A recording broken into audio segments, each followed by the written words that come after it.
Morning, glory, America. Bonjour, hi, Canada. Hugh Hewitt. I am so glad to be with you on this January 21st, 2021.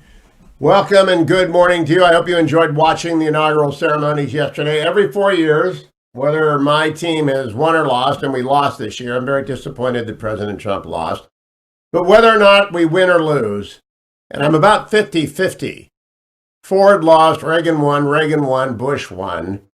Then, of course, Bush lost. Then Bob Dole lost. Then W won. Then W won.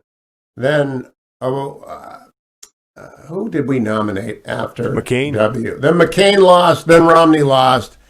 Then Trump won. And now Trump lost. So that makes me, I bat 500.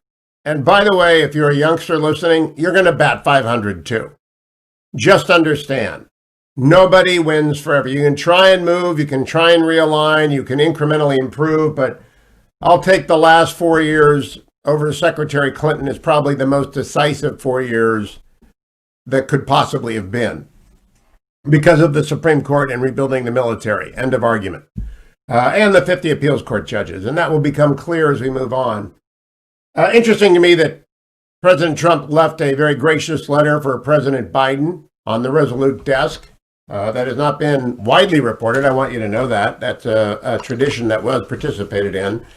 I was glad to see Vice President Pence at the inaugural. I wish the President Trump had gone, but that was not his style. To each their own. I particularly would like to know what you thought of the inaugural address. 1-800-520-1234. Here is the part of the inaugural address I liked the most. Cut number one. We must end this uncivil war that pits red against blue, rural versus urban, conservative versus liberal. We can do this if we open our souls instead of hardening our hearts, if we show a little tolerance and humility, and if we're willing to stand in the other person's shoes, as my mom would say, just for a moment, stand in their shoes. That is my favorite part of the address by far. I'm going to play it again. My number is 1-800-520-1234. Maybe you like something else. Here is again the key appeal of President Biden from the Capitol yesterday. Cut one. We must end this uncivil war that pits red against blue, rural versus urban, conservative versus liberal. We can do this if we open our souls instead of hardening our hearts, if we show a little tolerance and humility, and if we're willing to stand in the other person's shoes, as my mom would say, just for a moment, stand in their shoes. I think that's very well put. In fact, I went on NBC as one of their conservative commentators after the speech was done, paired up with my old friend David French, with whom I've disagreed more recently on a lot of things, but we go back 20 plus years.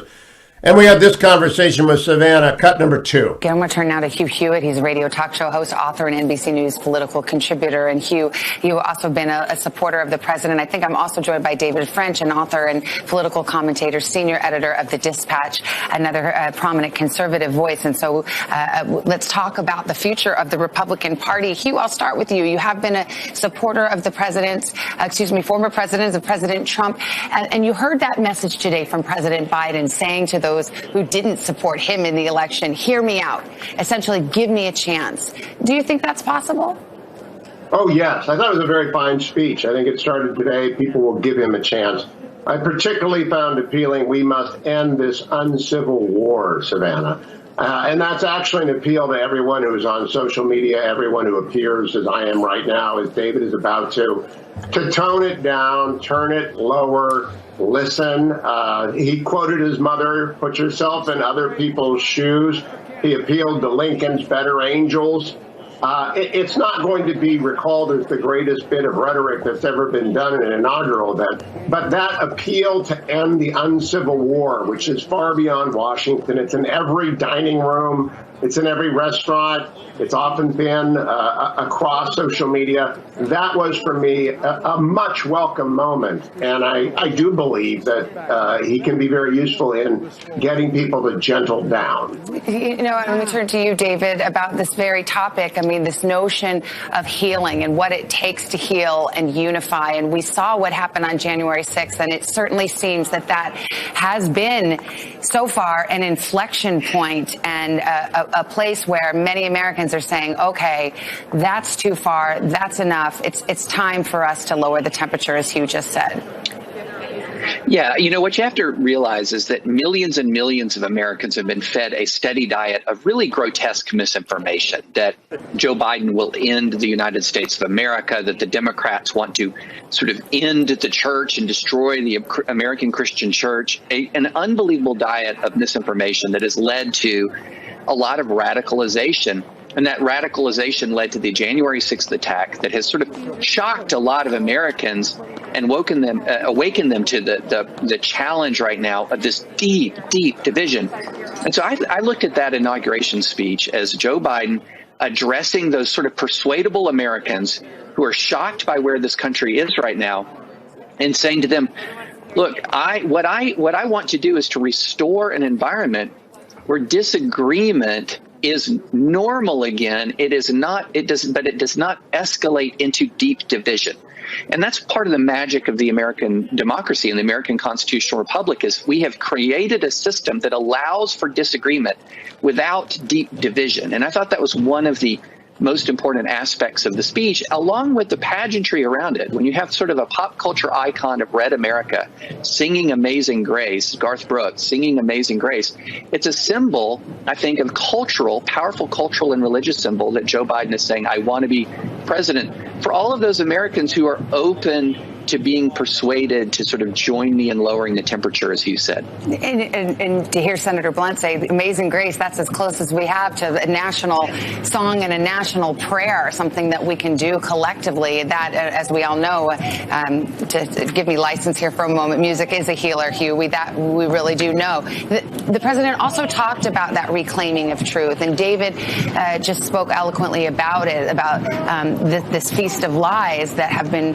put out there. How do you feel about that? Do you think that we can turn the page on this era in which, you know, the old saying was you're entitled to your own opinion, you're not entitled to your own facts, but it has seemed that we've entered an era, Hugh, where people do seem to have their own facts and that you're not operating on a shared set of truth and fact. And do you feel that we may be able to leave that in our past now? I think at the margins, that's always going to be difficult to get away from, because in a nation of 330 million, there's going to be a 1% on each end that are going to invent their own reality. But I'll point to yesterday, Savannah. Secretary Pompeo declared genocide in China against the Uyghur people. Later that afternoon, Tony Blinken, his incoming replacement, confirmed that they both agree on that. Yesterday, Tony Blinken said we're leaving the embassy in Jerusalem. That's something on which he agrees with the previous administration.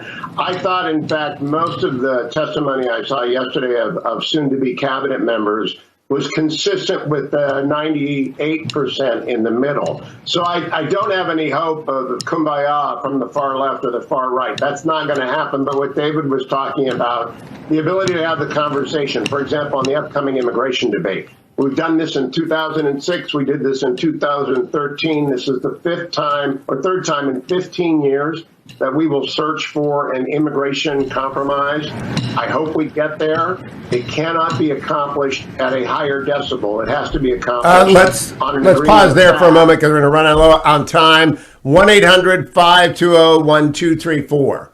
What did you think of President Biden's inaugural address? 1-800-520-1234, connection to the Hugh Hewitt Show.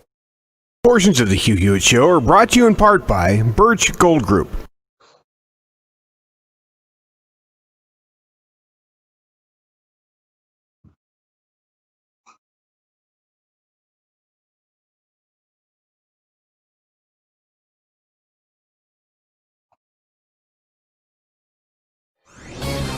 This is Albert Mohler for Townhall.com. The American experiment is founded upon a presupposition, a prior commitment to an ordered liberty, an established order. That means policies. It means a covenant. In our case, Good. it means a constitution. As of right now, the U.S. Constitution is the longest surviving written constitution you got some crazy in human people, history. Harley? It's a remarkable document. All of that came to the fore in violent events that interrupted yeah, the they're joint Proud session Boys of out there. Congress We to just don't count the want votes them. of the Electoral College. At the end of the day, our constitutional order Are proved they, itself once people again on the resilient. But that doesn't do take not away talk any list? of the tragedy and the horror of what took place. It was an enormous stress test on ordered liberty, a stress test brought on by the President of the United States. We will never give up. We will never concede. It doesn't happen. You don't concede when there's theft involved. It's an opportunity for the right, the left, conservatives, liberals, all Americans to repudiate political violence and reaffirm, once again, our commitment to ordered liberty. It's the American way. I'm Albert Mohler. The Pepperdine School of Public Policy, America's unique graduate program for leaders. Learn more at publicpolicy.com. Trending now on The Larry Elder Show. He used race to divide us from the very beginning. From the racist birther lie that the former President Barack Obama was not born in this country, to both sides in Charlottesville, to dancing around the question of whether he disavowed the former leader of the Ku Klux Klan. There's a lot to unpack. First, let's talk about the birther lie. Again, John Heilman, the co-author of the book Game Change, he's a lefty. He is conceding that, no, it was the Hillary campaign that questioned whether or not Barack Obama was from Africa. With her and her campaign passing things around in the Democratic primary, Rich, now listen. He says he is. The Republicans are wrong for doing what they're doing. This started with Hillary Clinton, and it was spread by the Clinton team. We're just telling back the in truth. 2008. Now that's Joe Scarborough, along with Mika Brzezinski, saying that it was Hillary who started it. One of the other panelists, a guy named Harold Ford. Harold Ford is a former congressman from Tennessee, a Democrat, and he had no idea that it was the Hillary campaign that started it. He was flummoxed. Also on the same panel was John Heilman, who later on had to be encouraged to come in and confirm or dispute the assertion. And he said, unfortunately, it is true. Hillary's campaign started it. I don't even know. That is the truth. Harold, I don't believe. Don't. But Mika, you can't tell me this. Is Harold Ford. What? Stop. When the two of you are making comments, it'd be different for you to have if there's a basis, an actual evidentiary basis for what you're saying, then I would agree with. They're the ones that spread it in 2008. Keep up with what's trending. Subscribe on YouTube today. Trending now on The Dennis Prager Show. You can't unify the country without truth. The truth is that we have far more to fear from left-wing terror than right-wing terror. The ratio is about 1,000 to 1. So you can't say you're committed to truth if you don't acknowledge that there are vast numbers of people who hate this country, who have dominated our society, who have taken over public spaces, destroyed, 1,000 businesses, torched them, vast amount of looting defended on National Public Radio, which had an hour on the moral defense of looting. What is ignored is you're asking me, the American, to ignore truth while you say how important truth is. So it's very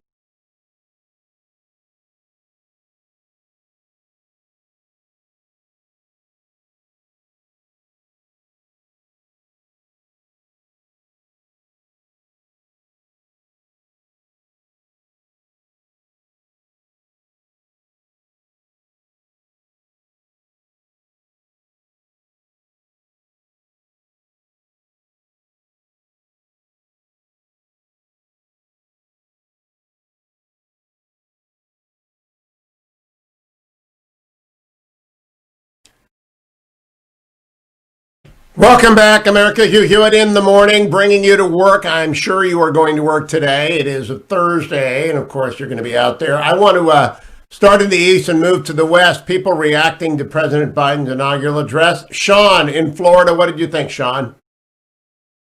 Hello, you there? Yes, indeed. Good morning. Good morning, sir. When I heard what you said, I was aghast.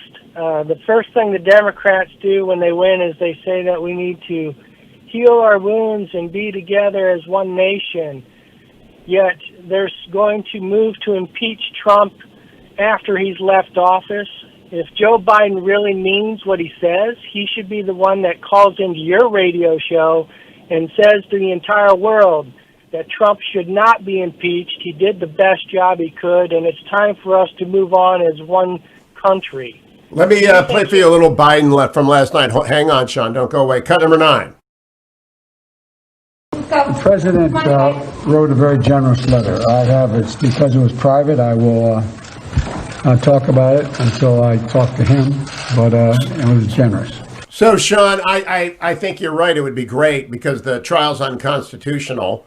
But it's not just Democrats who do that. Abraham Lincoln is most famous for both inaugurals calling for unity. Well, I'll believe it when I see some action on it. After they've burned the cities, raped people, killed people. Sean, okay, they have not raped people. They have not killed people. They didn't burn the city. It was actually a fringe group of extremists who attacked the Capitol, not Democrats. Ruth in Pittsburgh, what do you think, Ruth? Hi, Mr. Hewitt. I don't think you're going to see unity because of what Sean said, and I know from the people I talk to, they feel. But are you personally, Ruth, willing to accept it if it shows up? They got to apologize for all they've done to us. No, I mean, just forget apologies. Just if everyone just tones it down, are you willing to accept it? We are too different in how we want to see America. And can I say something about your quoting his speech with George Washington and Abraham Lincoln? He didn't quote Washington, just Lincoln, Better Angels. He did say something about George Washington. But I didn't. Okay, but I didn't mention that. But I just cited the fact that. Listen, do you know Potter County? Of course you do. You're from Ohio. That's after General James Potter, my ancestral uncle. These were substantial people, and he is no Abraham Lincoln. And after all they did... Well, I think you heard me say that, Ruth. Ruth, I understand. It sounds like you're a little bit angry, and I appreciate that, but They've been beating us up for 4 years. I get that. I'm just saying there's a chance here for the right to lay down the rhetorical swords as well, and it would be in the best interest if we did on both sides for a period of time. Not disagree. We're going to disagree with the immigration bill completely, but to lay down rhetorical swords for a while. But I appreciate the call. Tom in Moreno Valley, California. Tom?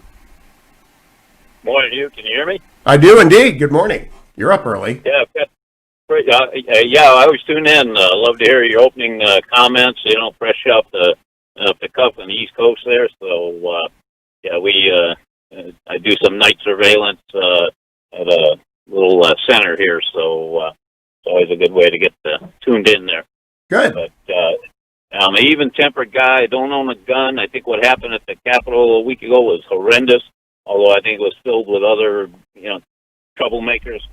But Hugh, I think Biden's got the white beaters complex. Oh, honey, I love you, I love you, I love you. Slap, slap, slap, slap, slap. I love you, I love you. Slap, slap, slap. Look what they're doing. Look at the actions. I mean, it's ridiculous.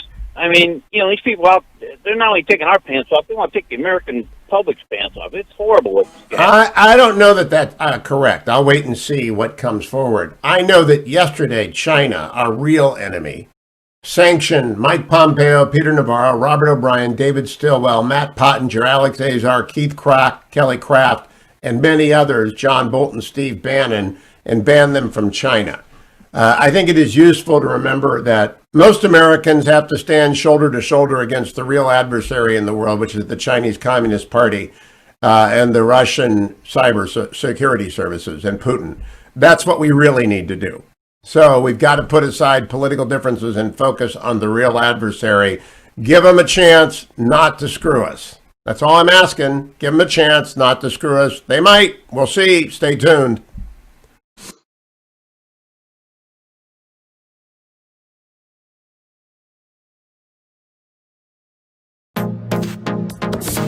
Trending now on the Dennis Prager Show. Hey, Harley, good work finding the moderates, buddy. You can't unify the country without truth. The truth is that we have far more to fear from left-wing terror than right-wing terror.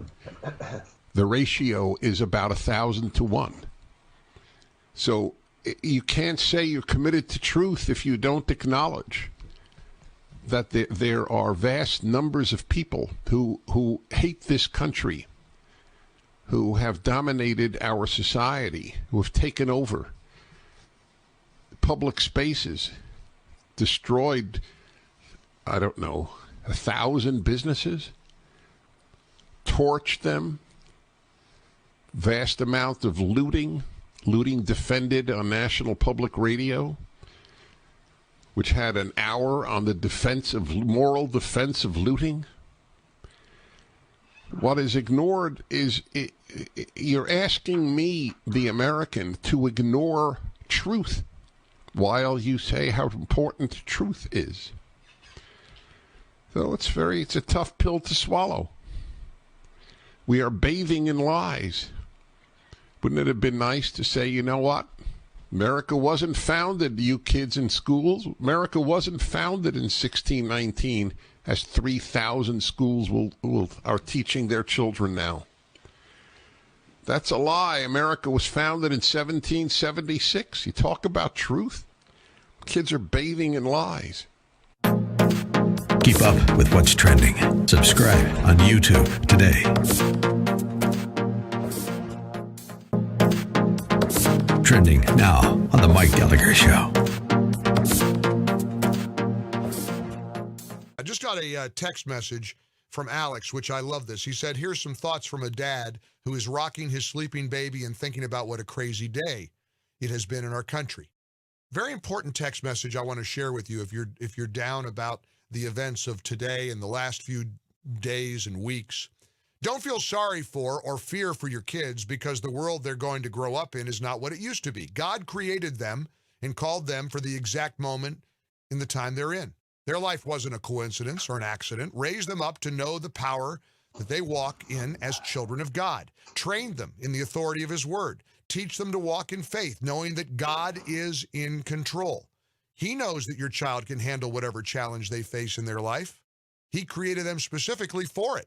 Don't be scared for your children, but be honored that God chose you to parent the generation that is facing the biggest challenges of our lifetime. Rise up to the challenge.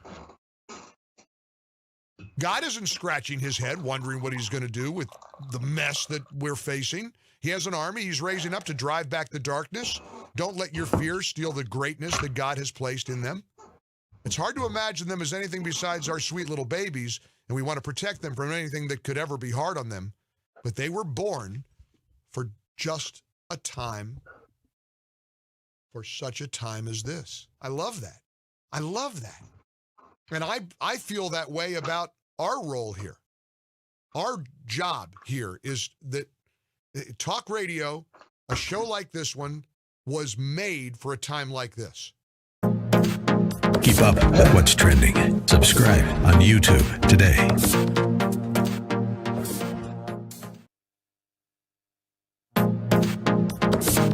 Trending now on the Larry Elder Show. Muhammad is in Texas. Muhammad, you're on the Larry Elder Show. Thank you so much for calling. I appreciate it. I've been listening in. You're making some points, but I also realized that when Louis Farrakhan had tried to put his platform out, you know, he's very radical with his views in the Second Amendment or the First Amendment or whatever. I think it's just a... Wait a second, Muhammad. Farrakhan still has his Twitter account. Donald Trump's Twitter account has been permanently banned. Okay. Are you aware of that? Okay, I didn't know that. Yeah. No, I was not aware of that. Yeah, you can also go on YouTube and see his videos. So one more thing, Muhammad. One more thing. Minister Farrakhan took a photograph with Senator Obama. This is before Obama decided to run for office. And the reason he was meeting with Farrakhan and other black leaders is because they knew that this was going to be a young rising star, and everybody wanted to talk to him. So they took a picture with him. The guy who took the photograph, Muhammad, did not reveal the photograph until after Obama had finished both his terms, because he knew that the photograph would hurt him. One of the big supporters of the Democratic Party is a Jewish guy named Alan Dershowitz. He's a longtime supporter of the Democratic Party, Muhammad. He said had he seen that photograph during the time Obama ran, he wouldn't have voted for him. My point is, Farrakhan has been protected. He's been protected. He's still on Twitter. This photograph, which could have damaged Obama, was sat on by the photographer who admitted he didn't want to reveal it because he didn't want to hurt Obama. So this man has been protected, Muhammad. Keep up with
Welcome back, America. Hugh Hewitt.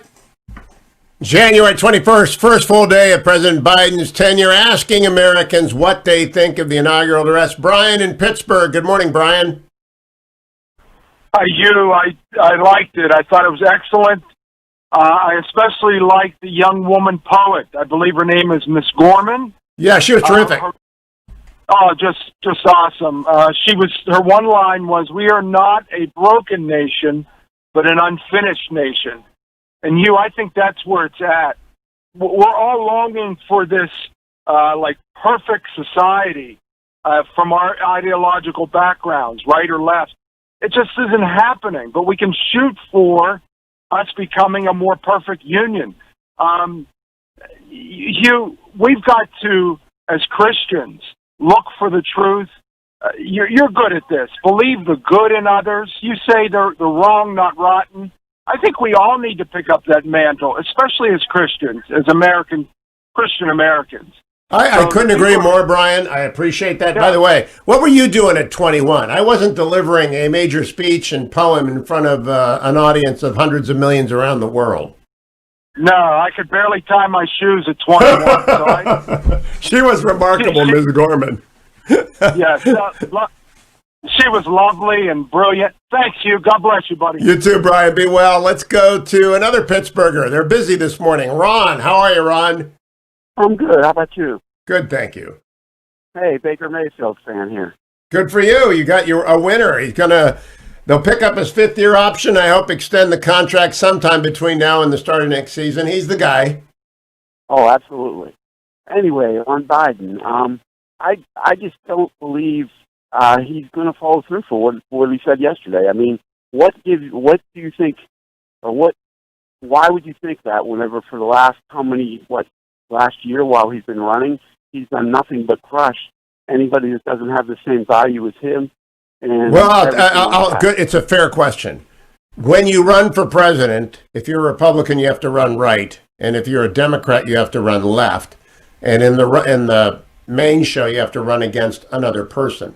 As president, George H.W. Bush ran the toughest campaign possible against Mike Dukakis. It was brutal. And then George H.W. Bush was the absolute nicest president we've had and a man of the middle for 4 years. Now, he got rolled on the tax pledge, but generally he governed from the center right. So I'm hoping that Biden governs from the center left. So don't confuse campaigns with governance. That's my hope here. And I'm willing to see if it happens that way. Oh, I hope it does, but I just don't. I just think that his idea of us coming together is me giving up my values to go along with him. Well, that won't work. And we will see early on in the immigration bill, because there are two non-negotiables from both sides. I'll write about this in the Washington Post today. The non-negotiable on the conservative side is no wall, no deal. It's got 350 miles to go. 450 miles have been built. That's the non-negotiable from the conservatives. No wall, no deal. The non-negotiable on the liberal side and the left side is no path to citizenship, no deal. So if each side recognizes the other side's non-negotiable and works around it, we'll get a deal and the politics of compromise will be back. Let's wait and see.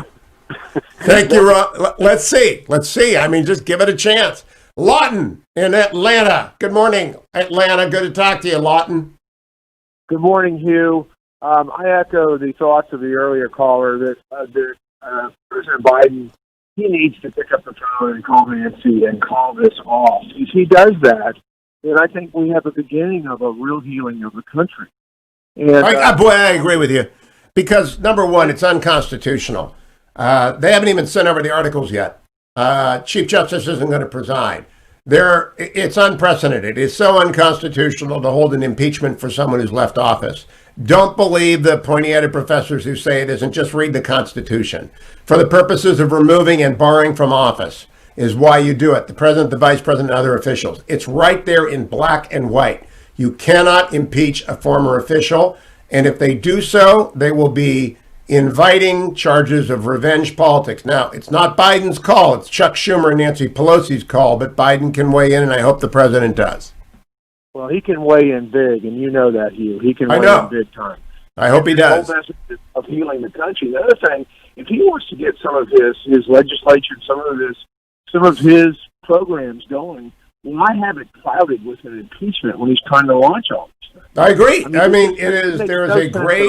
There is a huge opportunity right in front of him. Huge opportunity. Absolutely. He just has to take it. Thank you, my friend. Good to talk to you. Joe in L.A., you're up early, Joe. Oh, I always get up early to listen to you, Hugh. Oh, that's refreshing. Thank you. That's not necessarily the truth. I know, but I'll take it. I do turn you on when I go to the little room with the porcelain receptacles. I bet. Then you can't get back to sleep because I'm absolutely so entrancing. Exactly, but I've been doing that for years. Okay. I appreciated and had hope with that part of the speech. However, that the speech also has places where it calls for a purge against those who supported the actions at the Capitol. I didn't hear that.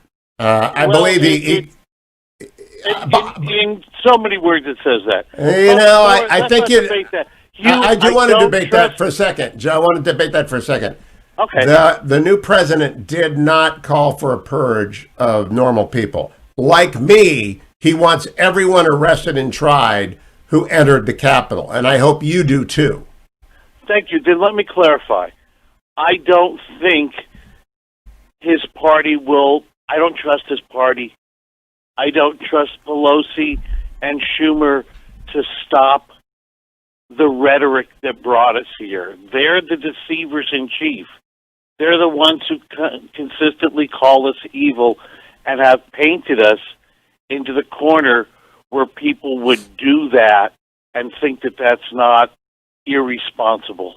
Well, I do believe they are the biggest offenders, and we will see if the president moderates their behavior. I hope he does. Hey, Joe, thank you. I got to do a market report because yesterday was quite the market day. It's brought to you by Birch Gold. Birch Gold is where you go to buy gold, where you go to shift 10 to 25% of your IRA or 401k into physical metals that they store for you. Now, I am a prophet of doom when it comes to inflation. People know that. If you've listened to me for a long time, you cannot print $5 trillion, soon to be $7 trillion in new money, and not have that much money chase too few goods and result in inflation. I saw today, for example, restaurant gets sales lift from latest stimulus checks. McDonald's owner, Checkers, TGI Fridays. Others report January boost. That's a $600 check that's rolling into every adult in America who qualifies. And they're going out to spend it on what they're called cheap calories that don't cost very much. And they're going out, and that's okay. That's a good way to spend it. I'm glad restaurants are getting a boost. But that money is going to be followed by more money. And $5 trillion, you know where else it's showing up? In the stock market, where prices are becoming inflated. Yesterday, the Dow went up 257 points. The NASDAQ went up 260 points. Unbelievable. The S&P went up 52 points. You know that I own Amazon. It's the only stock I own. Otherwise, I just do mutual funds because I'm not smart enough to invest against professionals. I own Amazon because I use Amazon. It's one of the great Warren Buffett admonitions, which is buy what you know, and I know Amazon. Amazon went up $142 yesterday, almost 4.5%. That's like a year-long dividend. It's at 3,263. I don't know what it's going to do today. Nobody does. It could, crash to zero. It could go to 5,000. I think inflation is going to keep stocks up. But one thing you've got to be aware of is that when inflation comes, gold is your friend. Gold today is up again to $1,871 an ounce, $1,871 an ounce. That's 0.28% higher than it was yesterday. That's not a hot stock. It's just a steady rise. And as inflation steadily appears, gold will rise. Buy your gold from Birch Gold. Text my name, Hugh, to 474747. You can either buy gold from them or they will send you an information kit on shifting a portion of your IRA or 401k. Don't shift at all. They won't tell you to do that. 10 to 25%. If you've got $50,000 saved up, put $5,000 into precious metals. If you've got $500,000, you might put $100,000 into precious metals. But do not go all into one thing. Be diversified and be ready for anything. And I do think inflation is coming. You go to hughgold.com or text my name, Hugh, to 474747. Detective Tom, you've only got a minute, buddy, but I'll let you on because I got Michael Oren coming up. You have the floor, Detective Tom. Okay. First of all, you're too damn nice. You really are. I told you, you're not a wartime concierge. These guys are fighting. You're just not. You're not. Okay, listen. Two things. One, who's got jurisdiction in the impeachment trial? The Senate. The Senate. So can the Senate go ahead and call a president who's now out of office back to the well of the Senate to hold charges? They can assert that jurisdiction. I believe President Trump ought to sue to enjoin it immediately in the 11th Circuit and force it. But they're all going to already have trouble because John Roberts has made it known he will not preside. Well, they don't have a presiding judge who's second. There is no. They name their own. The vice president would normally preside, which is, of course, another indication that it's a sham. Okay. It's a sham. Right, it's an utter sham. It's a joke. Look, there is no getting along with these people right now. I'm not laying down. How many times do you need to go ahead and get hit in the face to realize that these guys are fighting and you're in a fight and you don't realize it yet? I am hopeful. I am hopeful that they will be different. Right. Okay, well, when you run into the Easter Bunny, tell them I said hello. Tom, I love when you call. Thank you. I got time for one more. Reggie in Des Moines, Washington. You got 30 seconds, Reggie. Hi, Hugh. I just wanted to say I'm all for unity. Libertarians, Republicans, Green Party, anybody against the Democrats because the Democrats are in bed with China, and you said China is who is our real enemy. So we do have to wise up and get tough and start fighting now. I say file to impeach. All right, I got to go to ReliefFactor.com. Thank you, Reggie. ReliefFactor.com got me through 4 years of Trump, will get me through 4 years of Biden. What do I mean? Because exercise got me through 8 years of Obama. Exercise is necessary to everybody out there. And I know I make some of you feel guilty every morning when I say that. And if you're watching on my YouTube channel, there are my 4 pills. I'm carrying Curcumin Resveratrol Omega. Or as other people might call it, Icarian, Curcumin, Resveratrol, and Omega. Those are the 4 supplements that temporarily support the reduction of minor aches and pains. They're not going to knit together broken bones. They're not going to give you a knee replacement, but they're going to make it easier for you to move, and you got to move every day. You got to get out there, get your Relief Factor, join the tens of thousands of people who take it every morning along with the show. Of the 6 million people listening, you all ought to be using relieffactor.com. Stay tuned.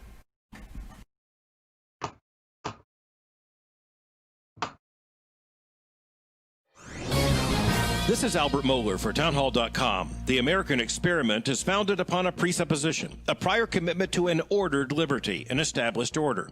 That means policies. It means a covenant. In our case, it means a constitution. As of right now, the U.S. Constitution is the longest surviving written constitution in human history. It's a remarkable document. All of that came to the fore in violent events that interrupted the joint session of Congress to count the votes of the Electoral College.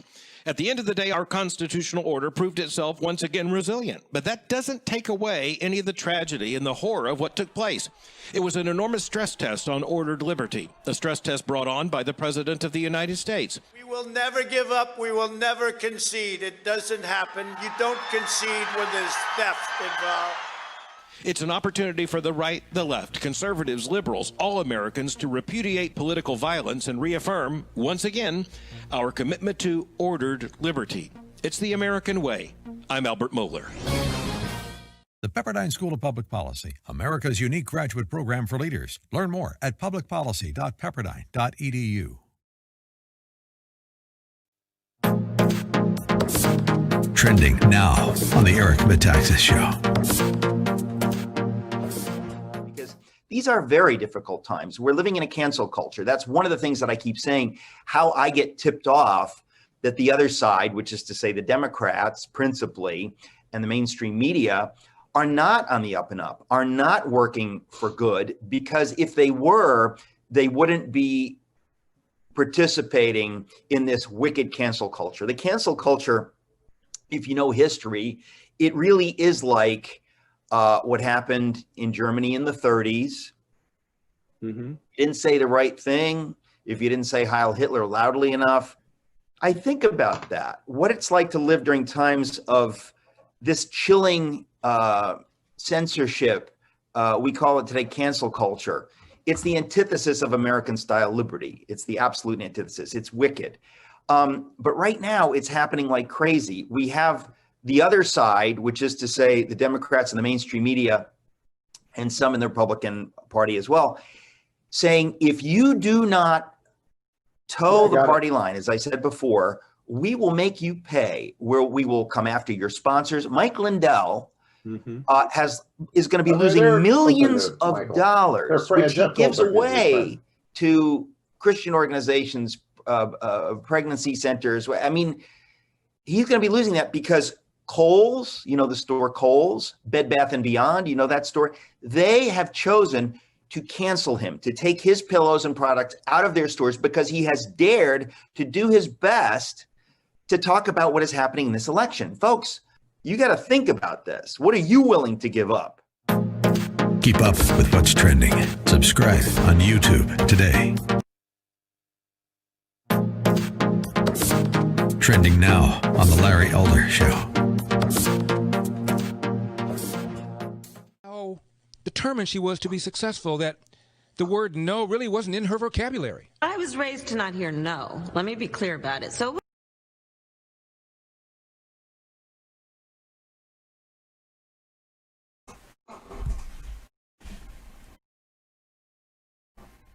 Welcome back, America. It's Hugh Hewitt. One of the first tests of the Biden administration will, what does it do regarding the JCPOA, the long dead joint program of advanced action or whatever it's called with Iran? That was the Obama administration's greatest misstep.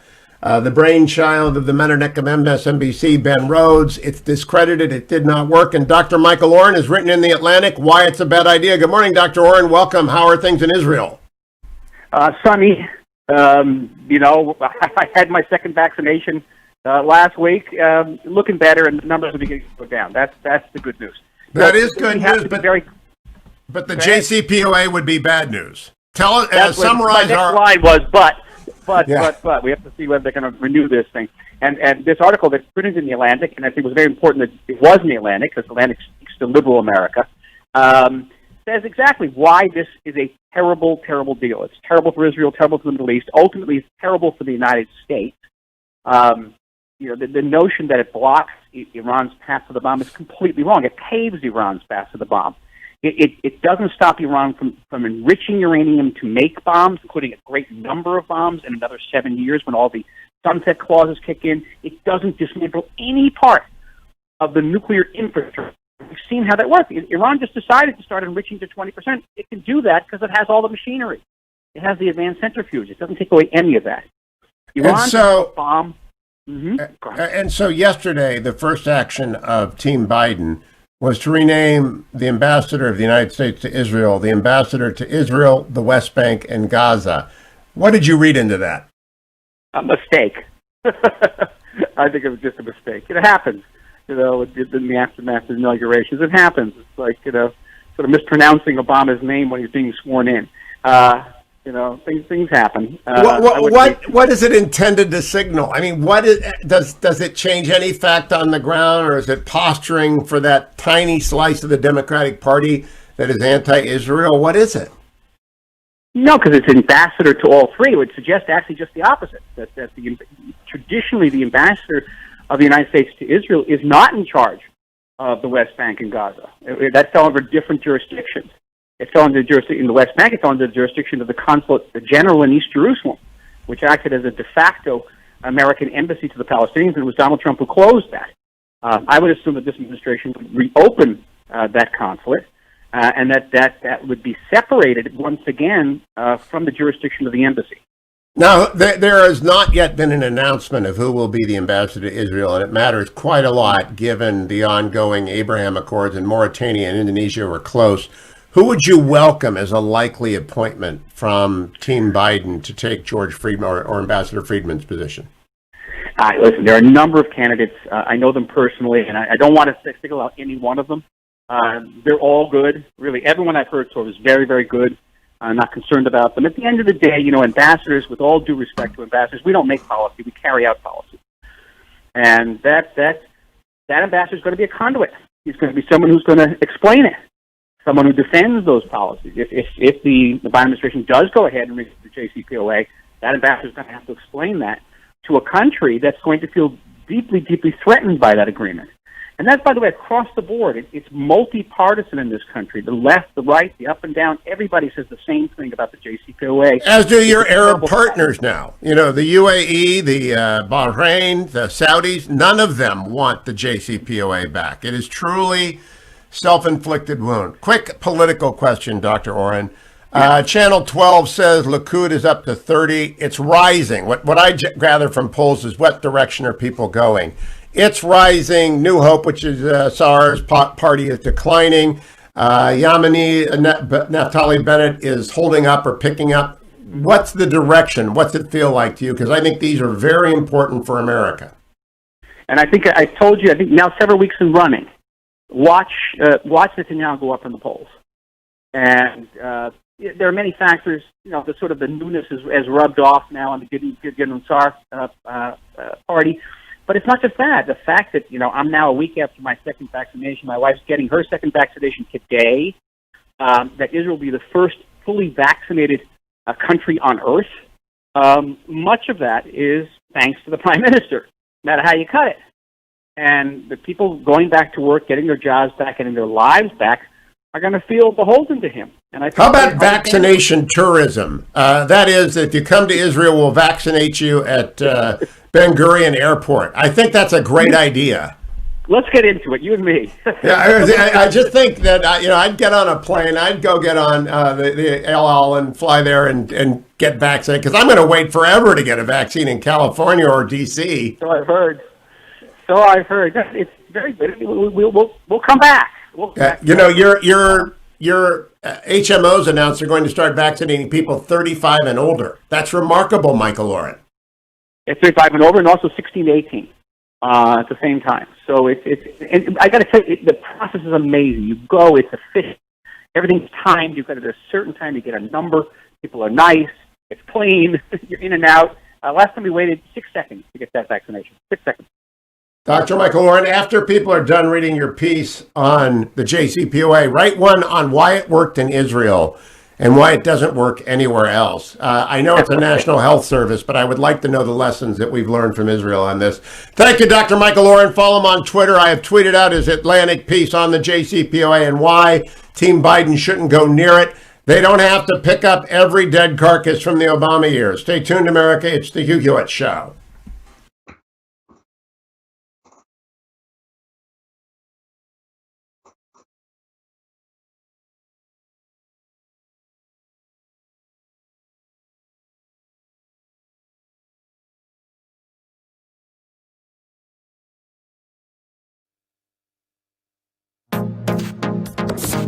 Trending now on The Larry Elder Show. How determined she was to be successful that the word no really wasn't in her vocabulary. I was raised to not hear no. Let me be clear about it. So it wasn't like, oh, the possibilities are immense. Whatever you want to do, you can do. No, I was raised to understand many people will tell you it is impossible, but don't listen. I mentor a lot of people, and I tell them that there will be people who will say it's not your turn, it's not your time, no one like you has done it.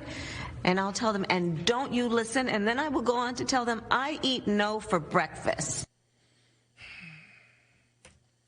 So I was not raised saying the possibilities are endless. I was raised saying other people are going to tell me that my possibilities are not endless, but don't listen to them.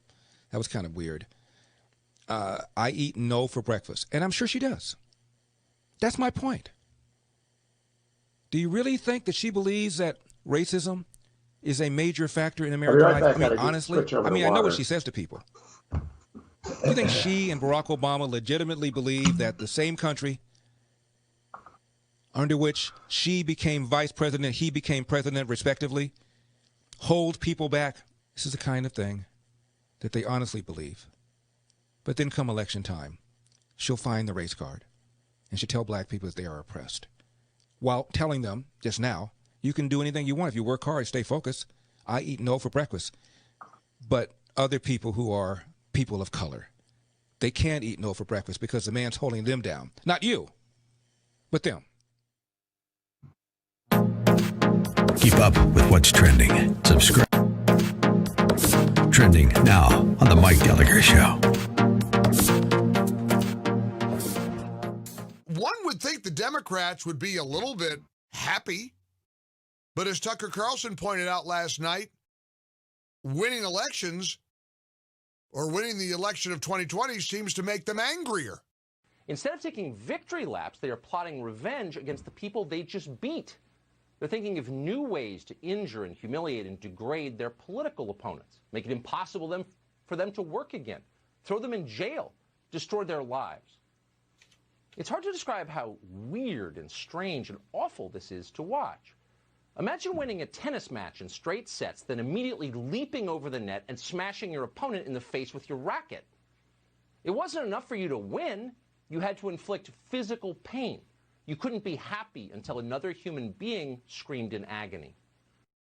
It is really peculiar to see the lack of, I don't know, even relief from the Democrats. Here's what Glenn Reynolds wrote at the New York Post. The Democrats voted to impeach Trump again when they impeached him almost exactly a year ago, just in time to distract the White House, Congress, and the nation from the looming coronavirus pandemic. The grounds were, to say the least, thin. It was notable that Democrats didn't even bring up impeachment at their convention, and it stayed below the radar during the presidential campaign. After allegedly being a matter of earth-shattering importance, it was like it never happened. But now they've impeached him a week before he was scheduled to leave office anyway. And this time, the claim was even thinner, that a speech in which Trump called for peaceful protest was somehow incitement of events on Capitol Hill and elsewhere, some of which apparently took place before the speech was delivered. When Democrats spent a year promoting and excusing violent riots against police, we were told that it was mostly peaceful protest, even when police stations and state capitals were seized and when rioters tried to burn down federal courthouses. When Trump called for peaceful protest, we're told he was advocating violence. Keep up with what's trending. Hey, Dwayne, can Subscribe you post the on David YouTube French today. and I on the Hugh Hewitt Show website? Thank you. I'm going to play cut one for Bret for Stevens. unity. I think the plan is to impeach a president who is no longer president in the U.S. Senate to have an impeachment hearing. It's hard to call for unity when you want to just do something that is pure venom, pure hatred, loathing for half the country. It's not Donald Trump. It's for those of us who voted for Donald Trump. We hate your guts. We will do anything we can to smear all 74 million of you. And we will even impeach a president who is no longer president. That is the message. So when you hear calls for unity, it's a little disingenuous. I just want to note that it's always painful to cancel a male-female hour, but it's once in 4 years that a president is inaugurated, and I don't feel that I can miss the moment. Keep up with what's trending. Subscribe on YouTube today.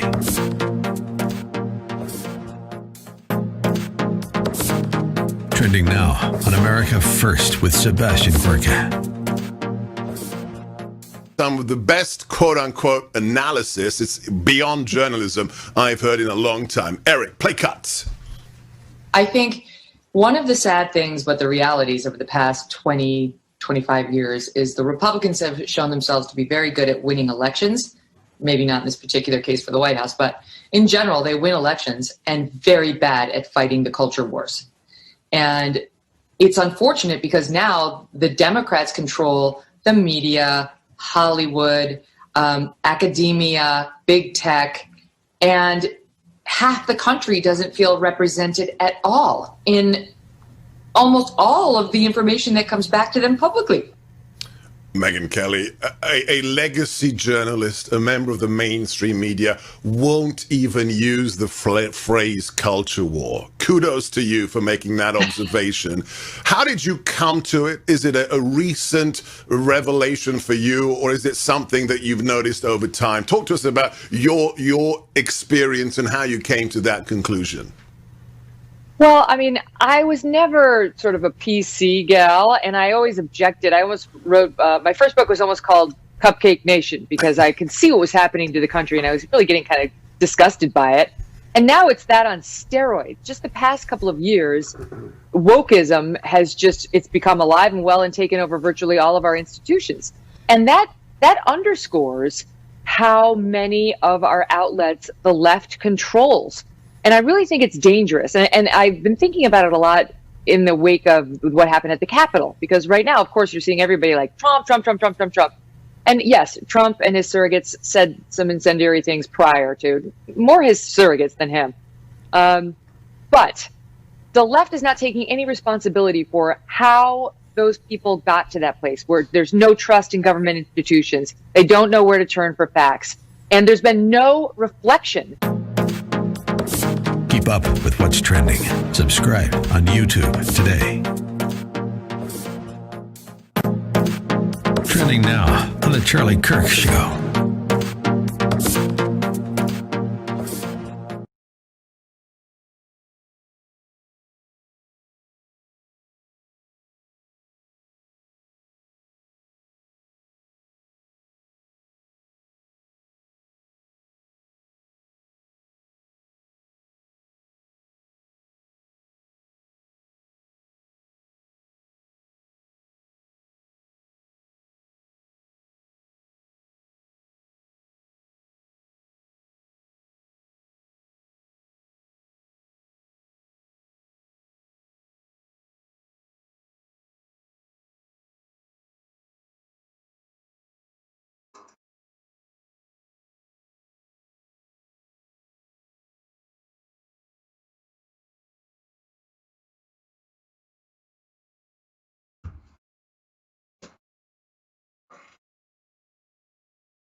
Morning, glory, America. Bonjour, hi, Canada. Greeting to my 400 affiliates across the country and everywhere that you're listening via YouTube or Facebook.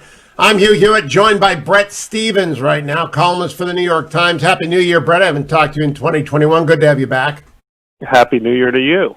I want to play one excerpt from President Biden's inaugural address yesterday, my favorite part of it, cut number 1. We must end this uncivil war that pits red against blue, rural versus urban, or rural versus urban, conservative versus liberal. We can do this if we open our souls instead of hardening our hearts, if we show a little tolerance and humility, and if we're willing to stand in the other person's shoes, as my mom would say, just for a moment, stand in their shoes. So, Bret Stephens, that was my favorite aspirational part of an inaugural address. What was yours, and how do you rate the president's attempt to bring red and blue together? Yeah, I agree. I mean, what I liked about the address is how notably free of rancor, or at least open partisanship was there. And you know what Biden seemed to be saying, if I put it in a word, is America, tone it down a little. And I think that was a pretty good message, I think, for an inaugural address. Good for the country. I'm going to try to do it in my own columns and writings and speeches. The country would benefit. I actually made the same resolution vis-a-vis Twitter. I'm just not going to be drawn in to that, and I generally am pretty level-headed about it. But I think social media is an accelerant on division, Bret.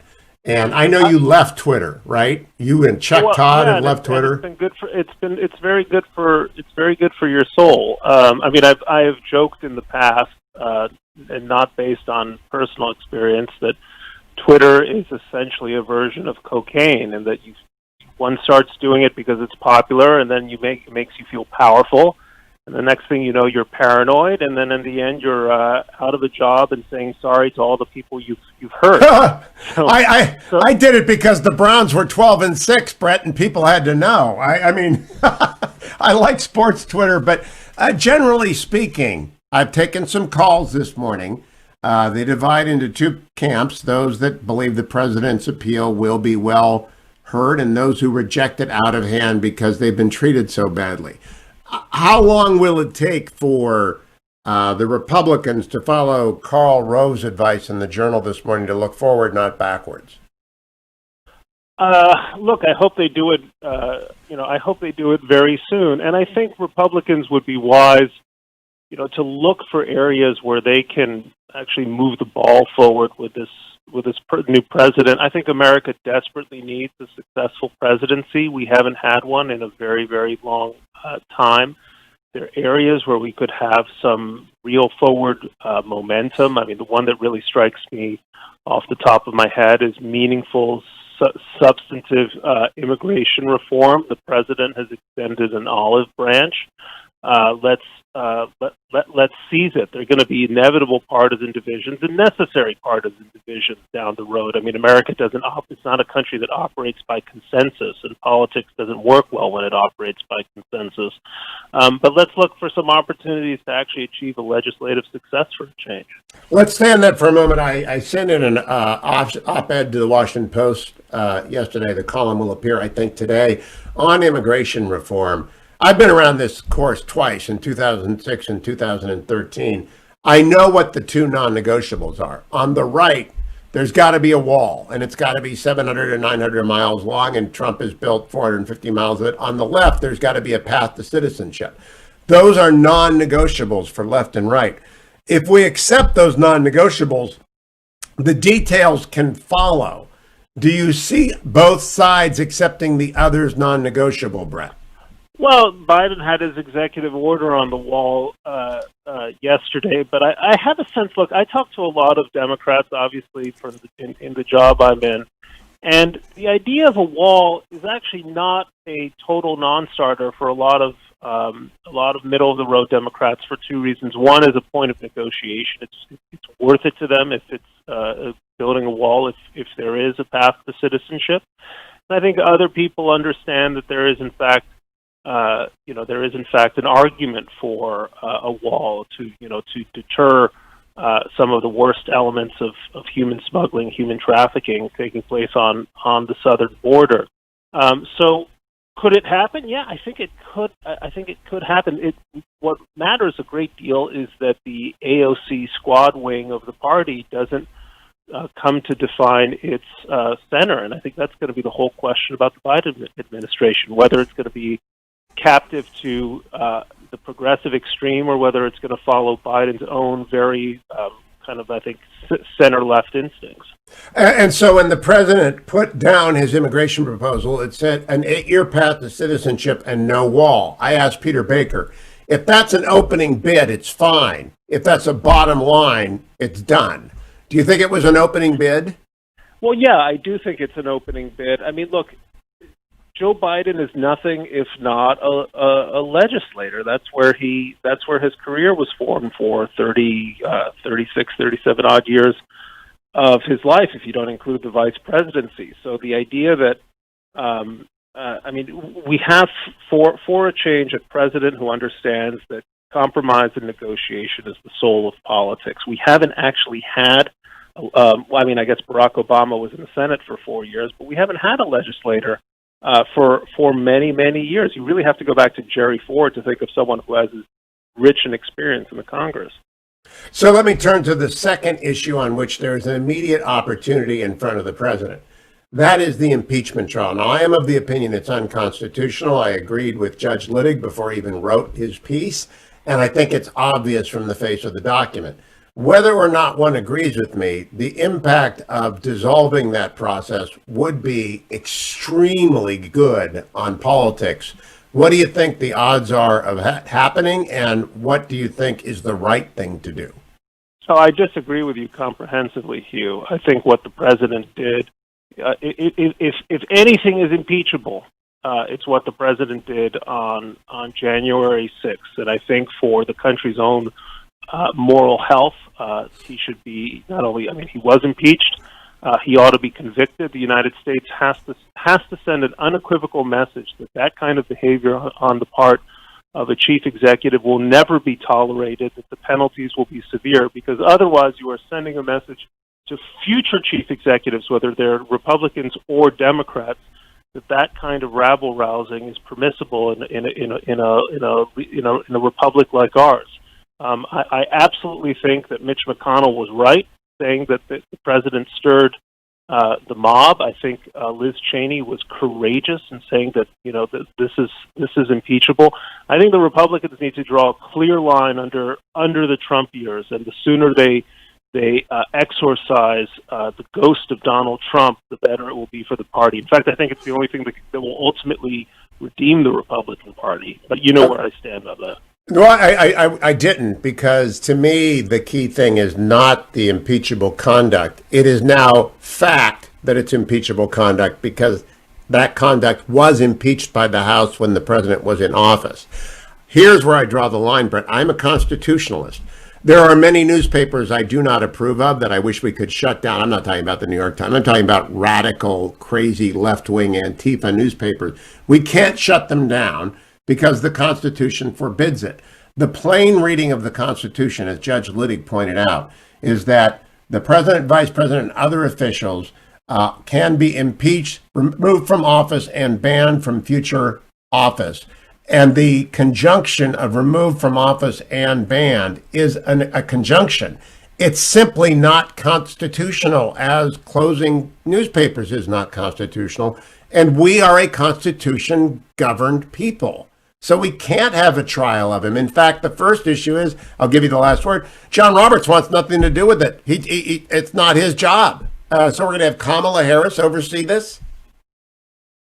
As far as I understand it, and I'm not Judge Littig, but as far as I understand it, we can have a trial. We can ban him, and we ought to ban him. And Republicans would be well served to imagine if a Democratic president had engaged in that kind of conduct, how would we be reacting? I would be very surprised to imagine we'd be defending that president's. No, we're not defending. We're not defending the conduct. Interpretation of his rights. It's not an interpretation. I urge you to go read it, Bret, and read Littig. There are other scholars, by the way, who disagree with Littig, but go and read it and have an open mind. It's terrible for the country, and it's a terrible precedent that opens up the future prosecution of any president by any dominant party. It's a terrible precedent. I'll be right back, Bret. Thank you, my friend. Don't go anywhere, America. It's the Hugh Hewitt Show.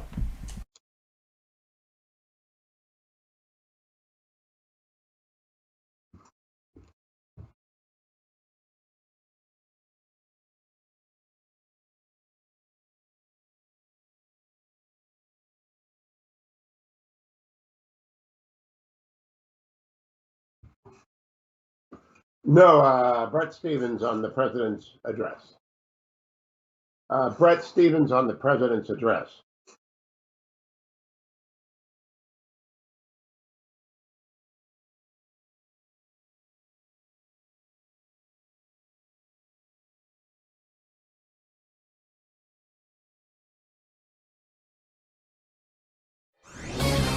This is Albert Mohler for townhall.com. The American experiment is founded upon a presupposition, a prior commitment to an ordered liberty, an established order.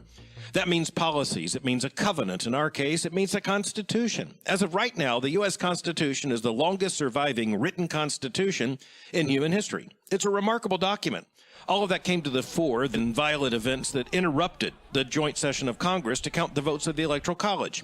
At the end of the day, our constitutional order proved itself once again resilient. But that doesn't take away any of the tragedy and the horror of what took place. It was an enormous stress test on ordered liberty, a stress test brought on by the President of the United States. We will never give up. We will never concede. It doesn't happen. You don't concede when there's theft involved. It's an opportunity for the right, the left, conservatives, liberals, all Americans to repudiate political violence and reaffirm, once again, our commitment to ordered liberty. It's the American way. I'm Albert Mohler. The Pepperdine School of Public Policy, America's unique graduate program for leaders. Learn more at publicpolicy.com. Trending now on The Larry Elder Show. He used race to divide us from the very beginning. From the racist birther lie that the former President Barack Obama was not born in this country, to both sides in Charlottesville, to dancing around the question of whether he disavowed the former leader of the Ku Klux Klan. There's a lot Open to up the unpack. phones, guys. First, let's talk about the birther lie. Again, John Heilman, the co-author of the book Game Change, he's a lefty. He is conceding that, no, it was the Hillary campaign that questioned whether or not Barack Obama was from Africa. With her and her campaign passing things around in the Democratic primary, Rich, now listen. He says he is. The Republicans are wrong for doing what they're doing. This started with Hillary Clinton, and it was spread by the Clinton team. We're just telling back in 2008. Now that's Joe Scarborough, along with Mika Brzezinski, saying that it was Hillary who started it. One of the other panelists, a guy named Harold Ford. Harold Ford is a former congressman from Tennessee, a Democrat, and he had no idea that it was the Hillary campaign that started it. He was flummoxed. Also on the same panel was John Heilman, who later on had to be encouraged to come in and confirm or dispute the assertion. And he said, unfortunately, it is true. Hillary's campaign started it. I don't even know. That is the truth. Harold, I don't believe. don't. But Mika, you can't tell me This is this. Harold Ford. What? Stop when the two of you are making comments. It'd be different if you have if there's a basis, an actual evidentiary basis for what you're saying, then I would agree with. Well, that they're the ones that spread it in 2008. Keep up with what's trending. Subscribe on YouTube today. Trending now on The Dennis Prager Show. You can't unify the country without truth. The truth is that we have far more to fear from left-wing terror than right-wing terror. The ratio is about 1,000 to 1. So you can't say you're committed to truth if you don't acknowledge that there are vast numbers of people who hate this country, who have dominated our society, who have taken over public spaces, destroyed, 1,000 businesses, torched them, vast amount of looting defended on National Public Radio. which had an hour on the moral defense of looting?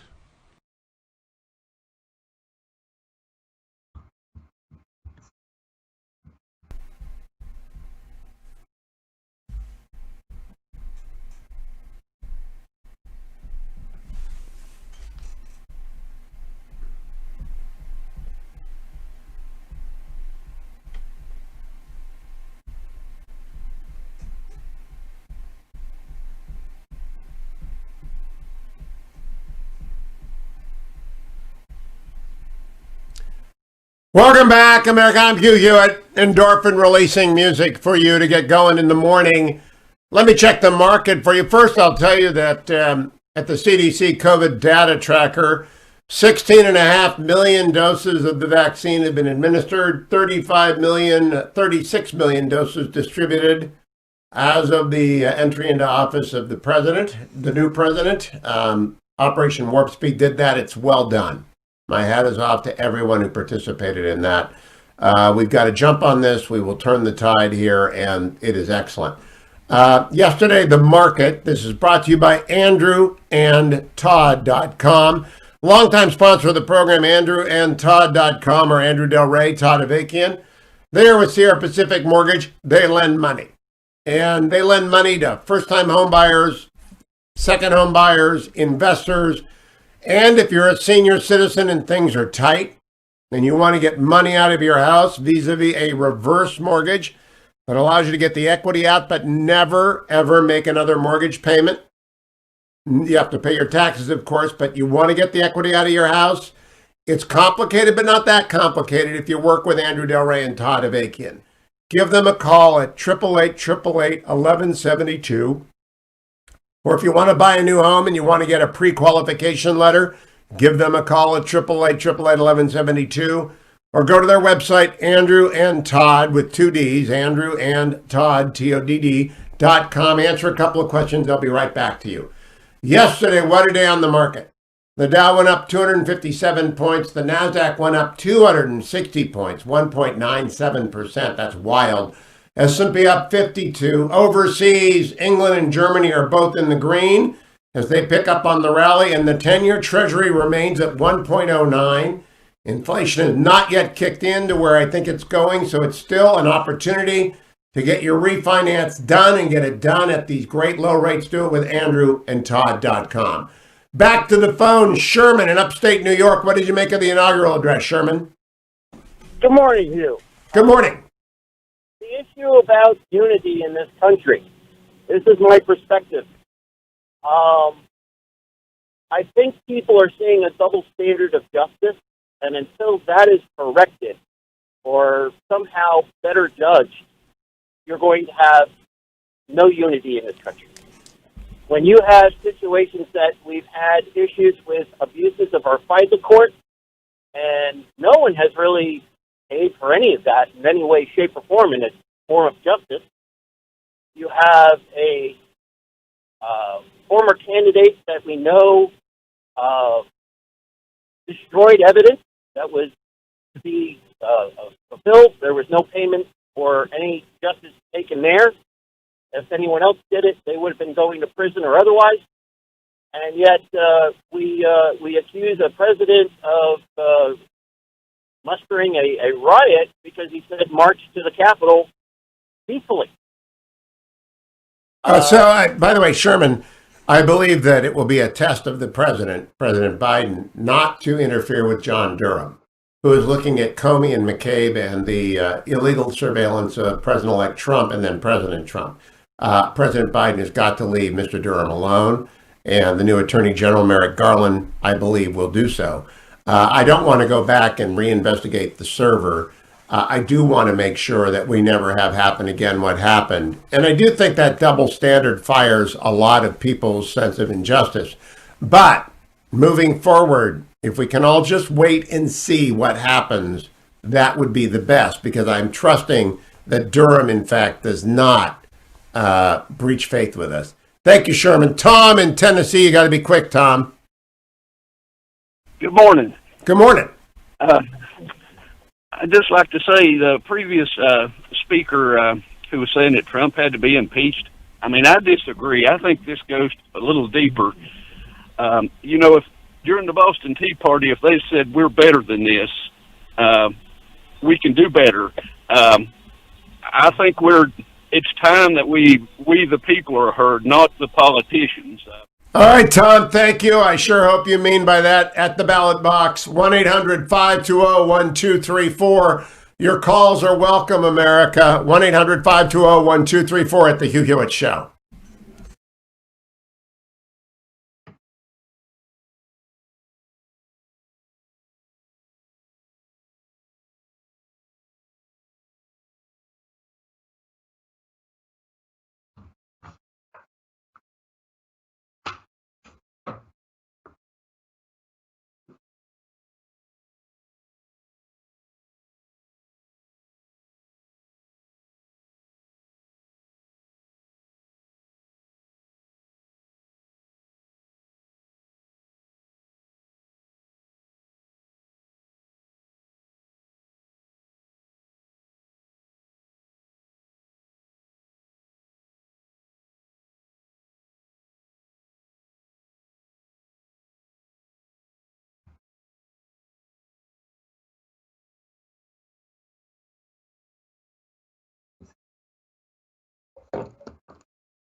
This is Albert Mohler for townhall.com. The American experiment is founded upon a presupposition, a prior commitment to an ordered liberty, an established order.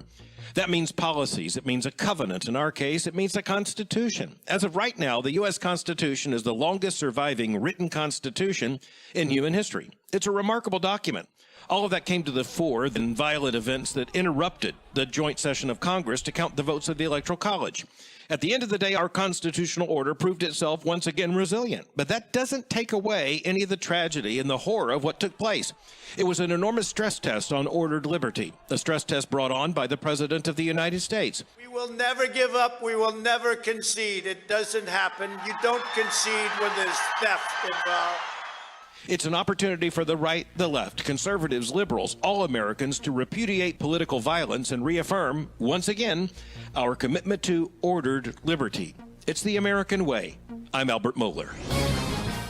The Pepperdine School of Public Policy, America's unique graduate program for leaders. Learn more at publicpolicy.pepperdine.edu. Trending now on the Eric Metaxas Show. These are very difficult times. We're living in a cancel culture. That's one of the things that I keep saying, how I get tipped off that the other side, which is to say the Democrats principally and the mainstream media, are not on the up and up, are not working for good, because if they were, they wouldn't be participating in this wicked cancel culture. The cancel culture, if you know history, it really is like what happened in Germany in the 30s. Mm-hmm. You didn't say the right thing if you didn't say Heil Hitler loudly enough. I think about that, what it's like to live during times of this chilling censorship. We call it today cancel culture. It's the antithesis of American-style liberty. It's the absolute antithesis. It's wicked. Report. But right now, it's happening like crazy. We have the other side, which is to say the Democrats and the mainstream media, and some in the Republican Party as well, saying if you do not toe the party line, as I said before, we will make you pay, where we will come after your sponsors. Mike Lindell is going to be losing millions of dollars, which he gives away to Christian organizations, pregnancy centers. I mean, he's going to be losing that because Kohl's, the store Kohl's, Bed Bath & Beyond, that store, they have chosen to cancel him, to take his pillows and products out of their stores because he has dared to do his best to talk about what is happening in this election. Folks, you got to think about this. What are you willing to give up? Keep up with what's trending. Subscribe on YouTube today. Trending now on The Larry Elder Show. How determined she was to be successful that the word no really wasn't in her vocabulary. I was raised to not hear no. Let me be clear about it. So it wasn't like, oh, the possibilities are immense. Whatever you want to do, you can do. No, I was raised to understand many people will tell you it is impossible, but don't listen. I mentor a lot of people, and I tell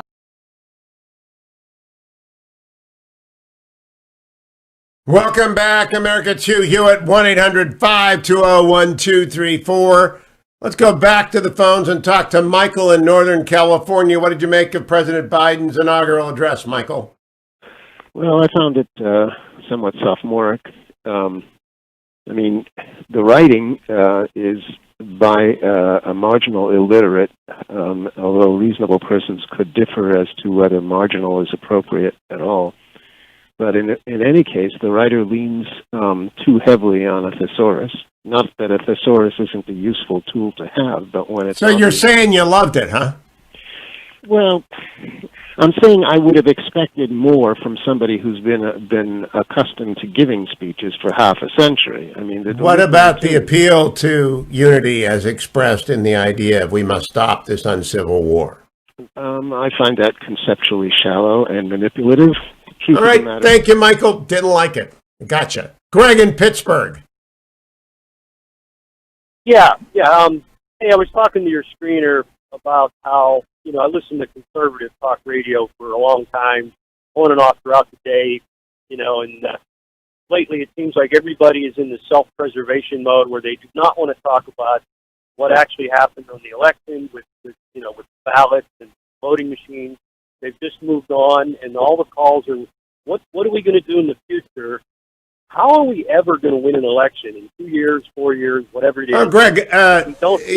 Greg, I think we could have won this election. I told the president myself we could have won this election. Had they simply invested more resources in Wisconsin, Arizona, and Georgia, they could have won this election. They only lost this election by 42,000 votes in 3 states. And so I think a lot of people are not indulging in the fantasy that this was a fixed election. It's a fantasy. Joe Biden won. There was not fraud. I have said the same thing. Greg, let me finish for a second. I have said the same thing from November 4th forward. There is no fraud. There is no conspiracy. We got outworked.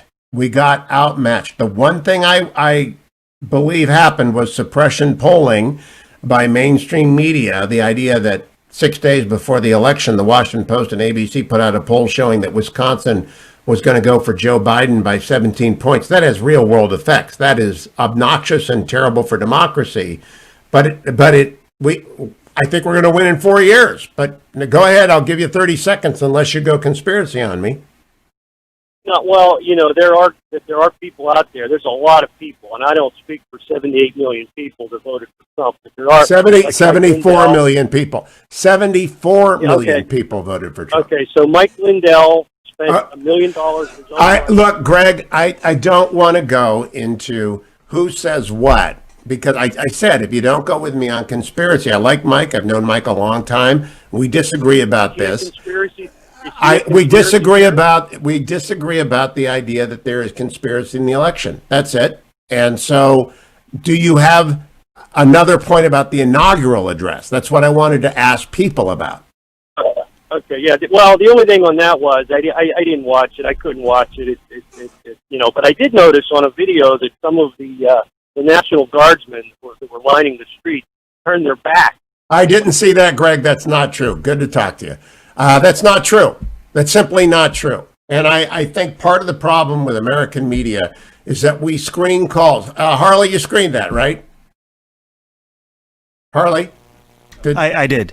Did Greg tell you that what he was going to say? Yeah, it wasn't those things. Yeah, you see, this is what happens. I don't want to talk about conspiracy theories that aren't true.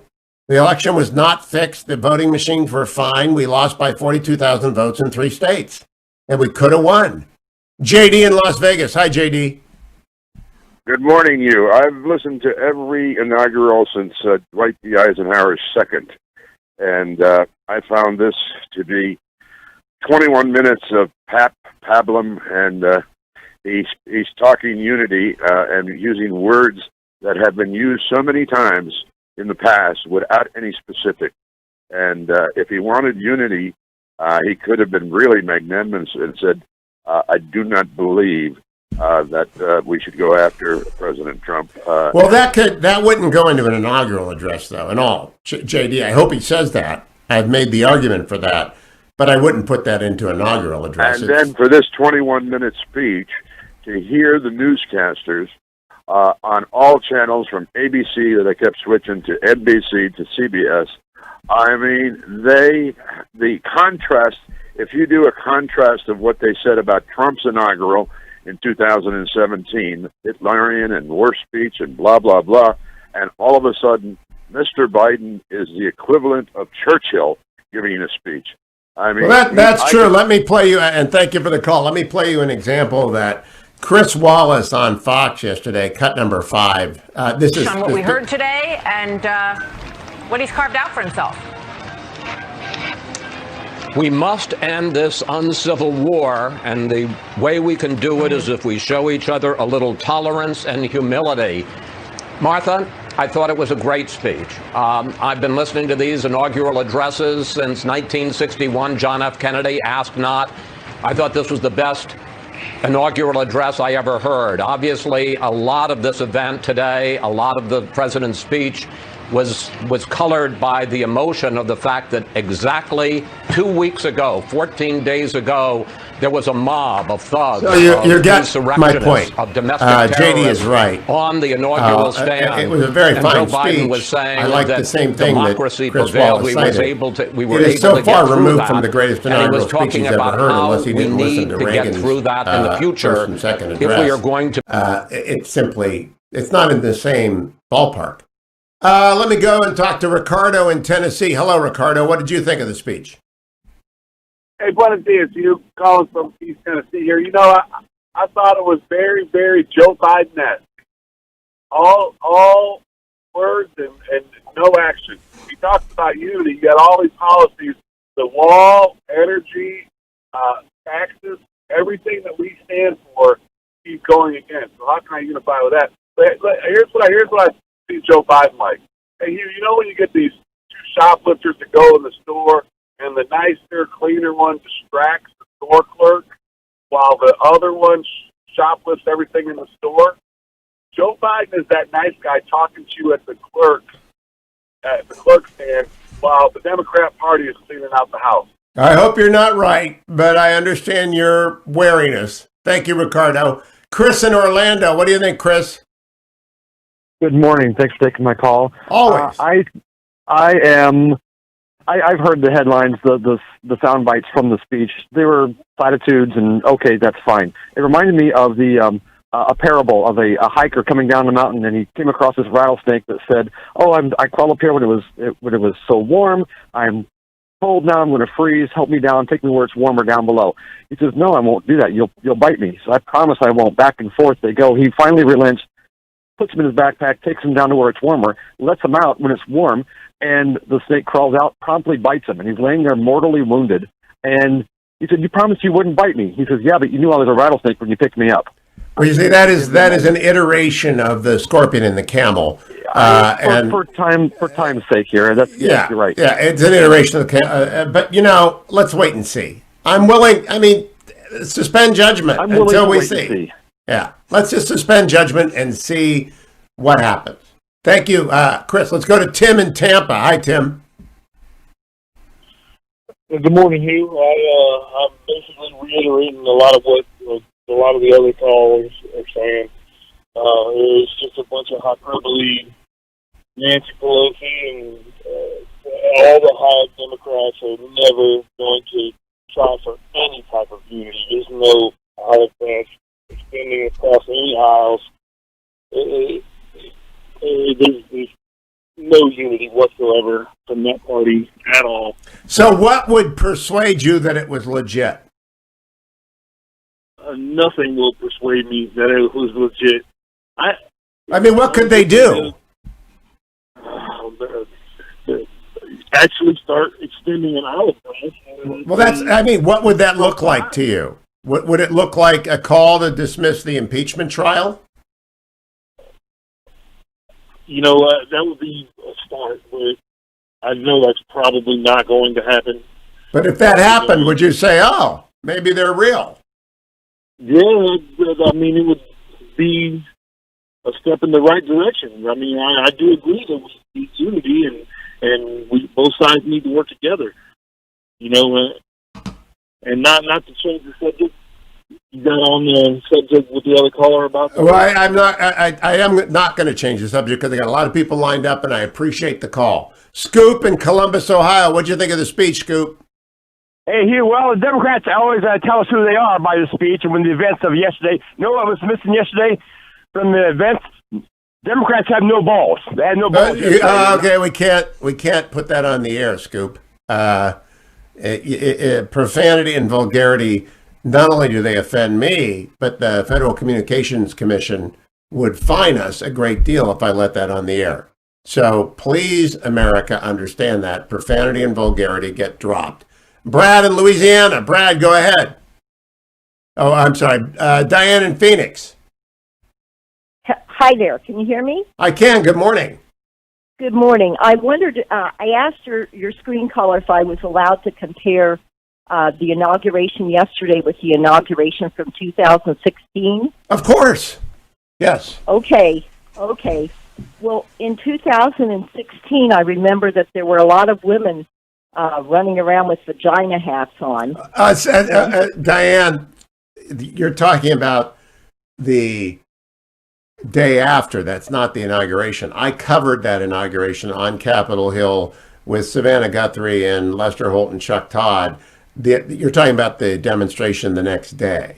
Yeah. Okay. Yeah. Well, I'd prefer if the comparison is between inauguration and inauguration, that's fine. I don't want to compare the excess of the next day with yesterday.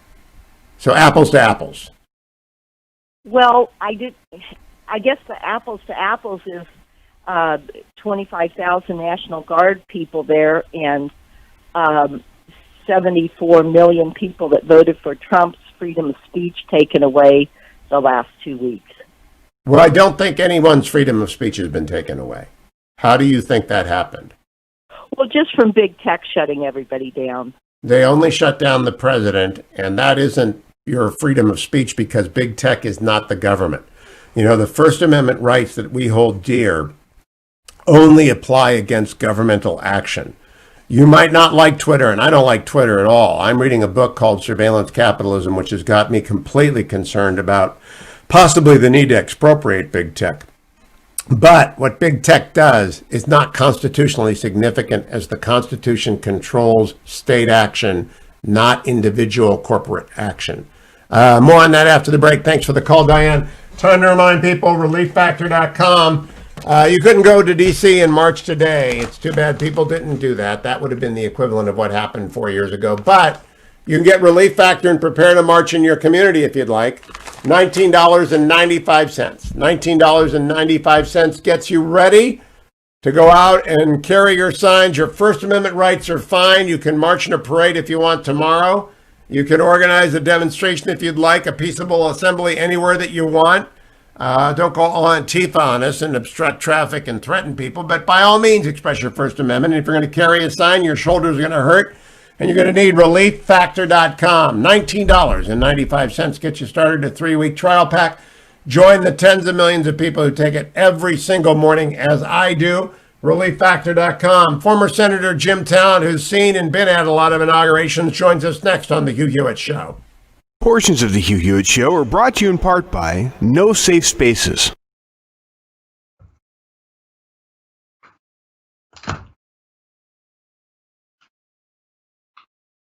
Hey, Adam, future reference.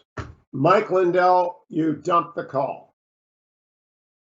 If they say his name, dump it. Yeah. Number 2, if they use the word vagina, dump the call. Yeah. Well, that one was obvious. Yeah. But, yeah, I just don't like. Yeah. I know. It's just people lie.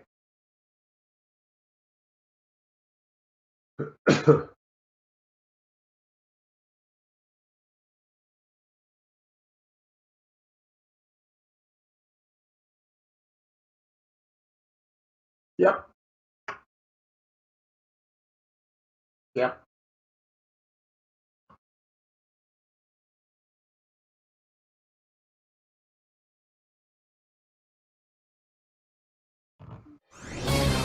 This is Albert Mohler for townhall.com. The American experiment is founded upon a presupposition, a prior commitment to an ordered liberty, an established order.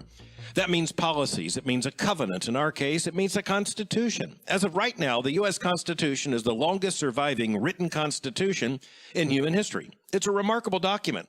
All of that came to the fore in violent events that interrupted the joint session of Congress to count the votes of the Electoral College. At the end of the day, our constitutional order proved itself once again resilient. But that doesn't take away any of the tragedy and the horror of what took place. It was an enormous stress test on ordered liberty, a stress test brought on by the President of the United States. We will never give up. We will never concede. It doesn't happen. You don't concede when there's theft involved. It's an opportunity for the right, the left, conservatives, liberals, all Americans to repudiate political violence and reaffirm, once again, our commitment to ordered liberty. It's the American way. I'm Albert Mohler.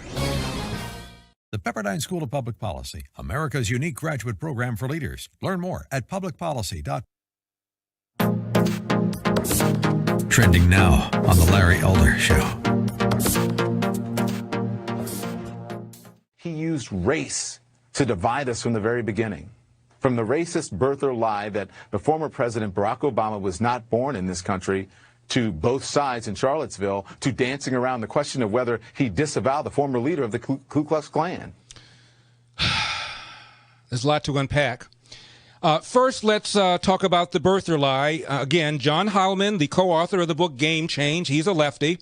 He is conceding that, no, it was the Hillary campaign that questioned whether or not Barack Obama was from Africa. With her and her campaign passing things around in the Democratic primary, Rich, now listen. He says he is. The Republicans are wrong for doing what they're doing. This started with Hillary Clinton, and it was spread by the Clinton team. We're just telling back in 2008. Now that's Joe Scarborough, along with Mika Brzezinski, saying that it was Hillary who started it. One of the other panelists, a guy named Harold Ford. Harold Ford is a former congressman from Tennessee, a Democrat, and he had no idea that it was the Hillary campaign that started it. He was flummoxed. Also on the same panel was John Heilman, who later on had to be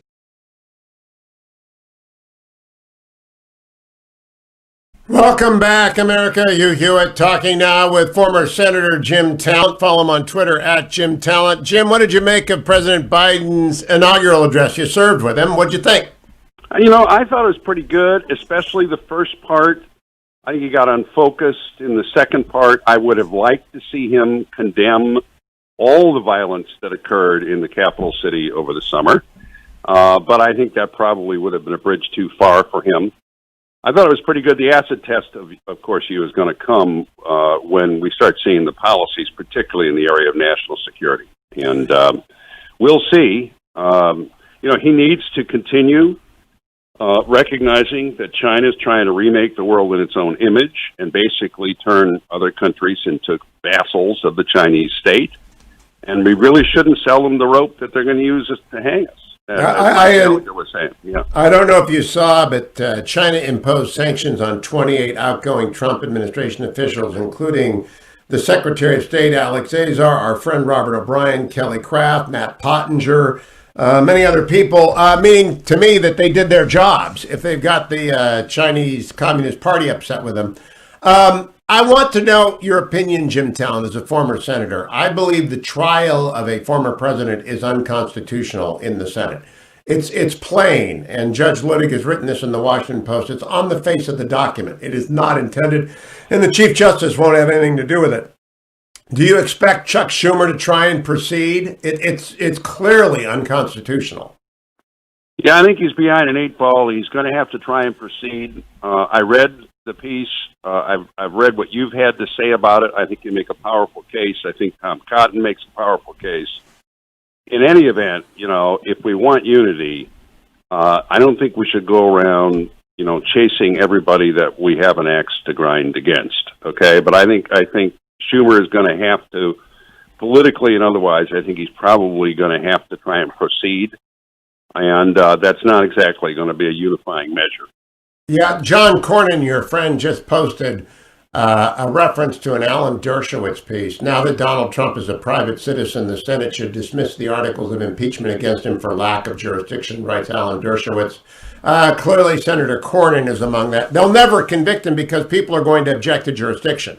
They'll have to sit there for however long. And I don't even think I would show up if I were the president. I do think I would try and challenge the invocation of the proceeding against him in the 11th Circuit immediately. But it would be a great thing for the country if Joe Biden were to step up and encourage the party to stop it. Does he have the ability to do it? It would earn him enormous credibility. Look, I agree, and I would go further at some point. Again, I'm not criticizing him for not doing this in the inaugural, but I think he has to come forward and come out in favor of the norms that have been challenged. The key thing here is not what we do with Trump. It's, do we reinforce the norms against mob violence and against delegitimizing presidents and denying them either accession to the office or trying to, or the legitimate prerogatives of their office, which is what was attempted against President Trump for a couple of years, as Andy McCarthy details in his book, Ball of Collusion. So I'd like to see Biden say, look, the norms are important. Everybody has to observe them. And both sides have been at fault over the last few years. I'd love to see him find a way to do that. I'm not holding my breath. But as I said, I thought he did a little better yesterday than I figured he would. The other thing, of course, I'm waiting to see is what he does with the Abraham Accords and the JCPOA. You're going to have Michael Oren on, I know, and whether he freezes or cuts the defense budget. And I'm expecting that. And, we all need to say, well, we're not united on this because we want to defend America, which includes rebuilding, among other things, the Navy. Yeah, unity does not in any way foreclose deep disagreement. It's just how one expresses it. I want to close by talking a little bit about the JCPOA. Dr. Oren has a piece in The Atlantic. It seems to me, in baying against it, it seems to me that a few members of the Team Biden have been saying good things. Tony Blinken yesterday said it was right to say China's actions are a genocide. He said we will not be moving the embassy from Jerusalem. And someone else said it will take a long time to get back into the JCPOA, which I thought was a very useful indication of, we're not going to do that. Do you share my optimism? I think there's a possibility. I mean, I would rank it in this order. I think they're going to maintain the strategic priority against China. My concern is not so much the policy, but whether they're going to be weak and grudging and carrying it out as compared to the energy of the Trump administration. I think there's a decent chance that they will sustain the construct in the Middle East, but they're going to have to continue the sanctions against Iran. And let's see whether they do that.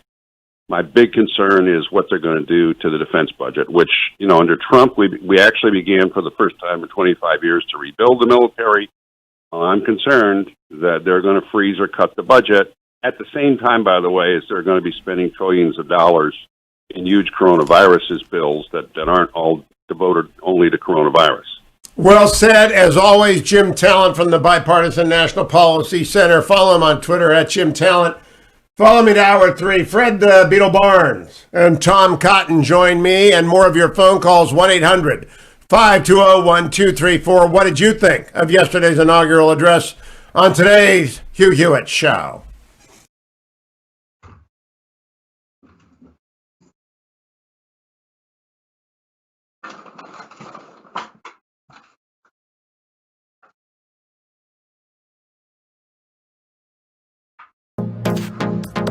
Trending now on the Mike Gallagher Show. I just got a text message from Alex, which I love this. He said, here's some thoughts from a dad who is rocking his sleeping baby and thinking about what a crazy day it has been in our country. Very important text message I want to share with you if you're down about the events of today and the last few days and weeks. Don't feel sorry for or fear for your kids because the world they're going to grow up in is not what it used to be. God created them and called them for the exact moment in the time they're in. Their life wasn't a coincidence or an accident. Raise them up to know the power that they walk in as children of God. Train them in the authority of His Word. Teach them to walk in faith, knowing that God is in control. He knows that your child can handle whatever challenge they face in their life. He created them specifically for it. Don't be scared for your children, but be honored that God chose you to parent the generation that is facing the biggest challenges of our lifetime. Rise up to the challenge. God isn't scratching his head wondering what he's going to do with the mess that we're facing. He has an army he's raising up to drive back the darkness. Don't let your fear steal the greatness that God has placed in them. It's hard to imagine them as anything besides our sweet little babies, and we want to protect them from anything that could ever be hard on them. But they were born for just a time, for such a time as this. I love that. I love that. And I feel that way about our role here. Our job here is that talk radio, a show like this one, was made for a time like this. Keep up with what's trending. Subscribe on YouTube today.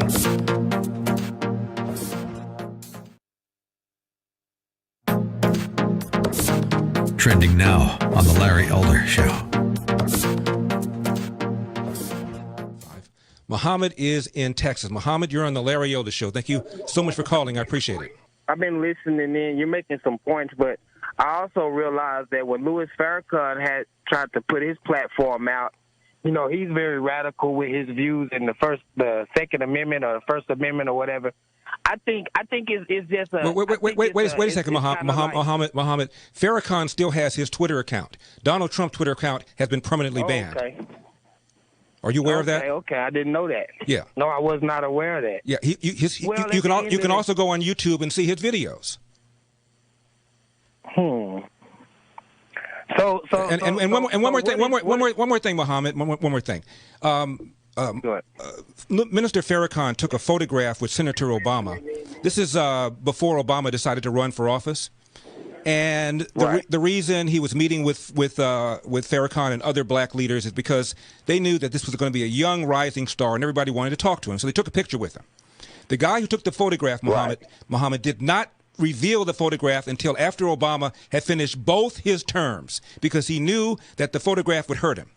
One of the big supporters of the Democratic Party is a Jewish guy named Alan Dershowitz. He's a longtime supporter of the Democratic Party, Muhammad. He said had he seen that photograph during the time Obama ran, he wouldn't have voted for him. My point is, Farrakhan has been protected. He's been protected. He's still on Twitter. This photograph, which could have damaged Obama, was sat on by the photographer who admitted he didn't want to reveal it because he didn't want to hurt Obama. So this man has been protected, Muhammad. Keep up with what's trending. Subscribe on YouTube today. Trending now on the Charlie Kirk Show. Was this administration and this presidency worth it? Some people are saying he didn't achieve anything. There were no accomplishments, a lot of promises, not a lot of follow-through. It's just not true. And as soon as he won in 2016, they spied on his campaign, Crossfire Hurricane. They entrapped Michael Flynn in the early days of it, Peter Strzok, Lisa Page, none of whom have been held accountable. This is Albert Mohler for townhall.com. The American experiment is founded upon a presupposition, a prior commitment to an ordered liberty, an established order. That means policies. It means a covenant. In our case, it means a constitution. As of right now, the U.S. Constitution is the longest surviving written constitution in human history. It's a remarkable document. All of that came to the fore in violent events that interrupted the joint session of Congress to count the votes of the Electoral College. At the end of the day, our constitutional order proved itself once again resilient. But that doesn't take away any of the tragedy and the horror of what took place. It was an enormous stress test on ordered liberty, a stress test brought on by the President of the United States. We will never give up. We will never concede. It doesn't happen. You don't concede when there's theft involved. It's an opportunity for the right, the left, conservatives, liberals, all Americans to repudiate political violence and reaffirm, once again, our commitment to ordered liberty. It's the American way. I'm Albert Mohler. The Pepperdine School of Public Policy, America's unique graduate program for leaders. Learn more at publicpolicy.pepperdine.edu. Trending now on the Eric Metaxas Show. These are very difficult times. We're living in a cancel culture. That's one of the things that I keep saying, how I get tipped off that the other side, which is to say the Democrats principally and the mainstream media, are not on the up and up, are not working for good, because if they were, they wouldn't be participating in this wicked cancel culture. The cancel culture, if you know history, it really is like what happened in Germany in the 30s. Mm-hmm. You didn't say the right thing if you didn't say Heil Hitler loudly enough. I think about that, what it's like to live during times of this chilling censorship. We call it today cancel culture. It's the antithesis of American-style liberty. It's the absolute antithesis. It's wicked. But right now, it's happening like crazy. We have the other side, which is to say the Democrats and the mainstream media and some in the Republican Party as well, saying if you do not toe the party line, as I said before, we will make you pay, where we will come after your sponsors. Mike Lindell is going to be losing millions of dollars, which he gives away to Christian organizations, pregnancy centers. I mean, he's going to be losing that because Kohl's, you know, the store Kohl's, Bed Bath & Beyond, you know that store, they have chosen to cancel him, to take his pillows and products out of their stores because he has dared to do his best to talk about what is happening in this election. Folks, you got to think about this. What are you willing to give up? Keep up with what's trending. Subscribe on YouTube today. Trending now on the Larry Elder Show. How determined she was to be successful that the word no really wasn't in her vocabulary. I was raised to not hear no. Let me be clear about it. So it wasn't like, oh, the possibilities are immense. Whatever you want to do, you can do. No, I was raised to understand many people will tell you it is impossible, but don't listen. I mentor a lot of people, and I tell them that there will be people who will say it's not your turn, it's not your time, no one like you has done it. And I'll tell them, and don't you listen? And then I will go on to tell them, I eat no for breakfast. So I was not raised saying the possibilities are endless. I was raised saying other people are going to tell me that my possibilities are not endless, but don't listen to them. That was kind of weird. I eat no for breakfast. And I'm sure she does. That's my point. Do you really think that she believes that racism is a major factor in American life? I mean, honestly, I know what she says to people.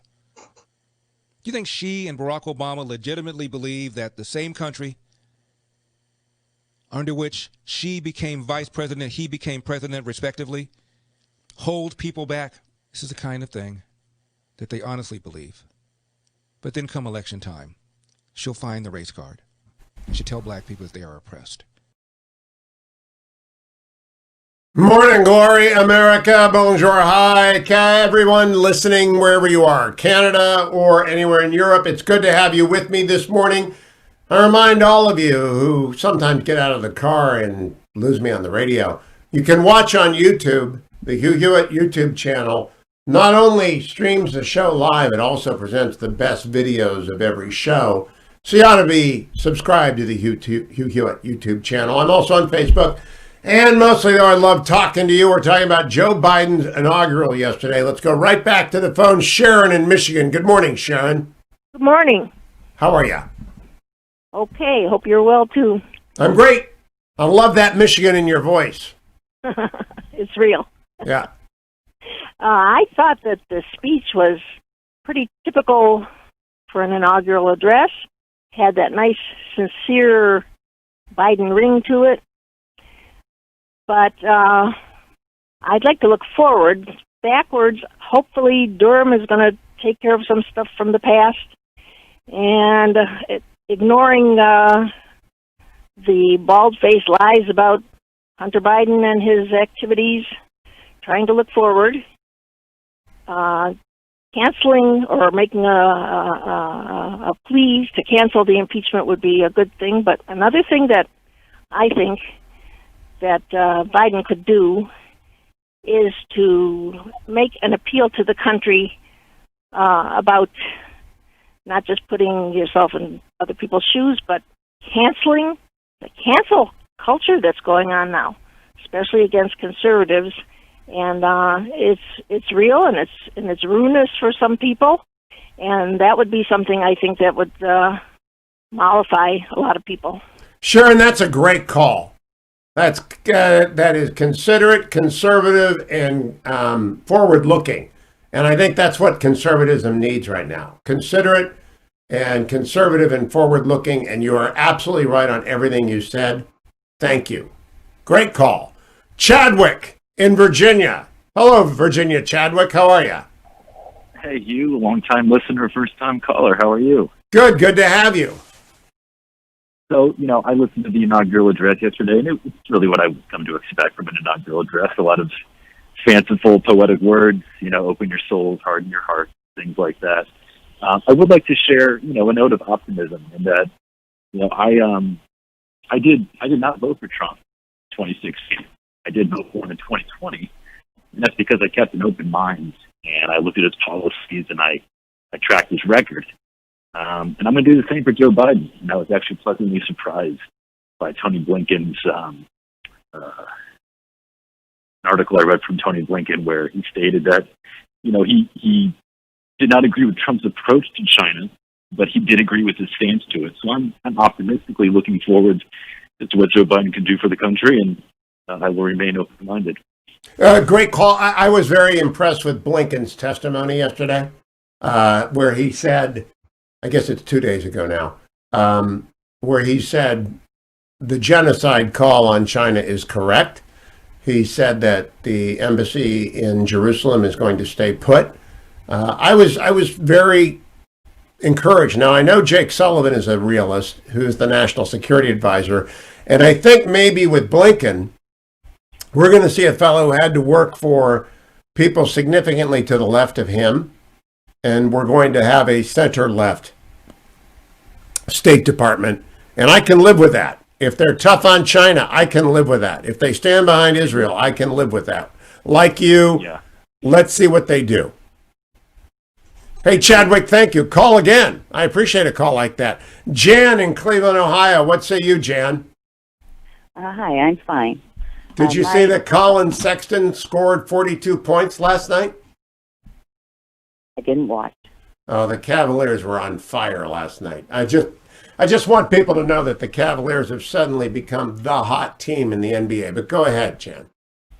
Okay, it was a beautiful speech, well delivered.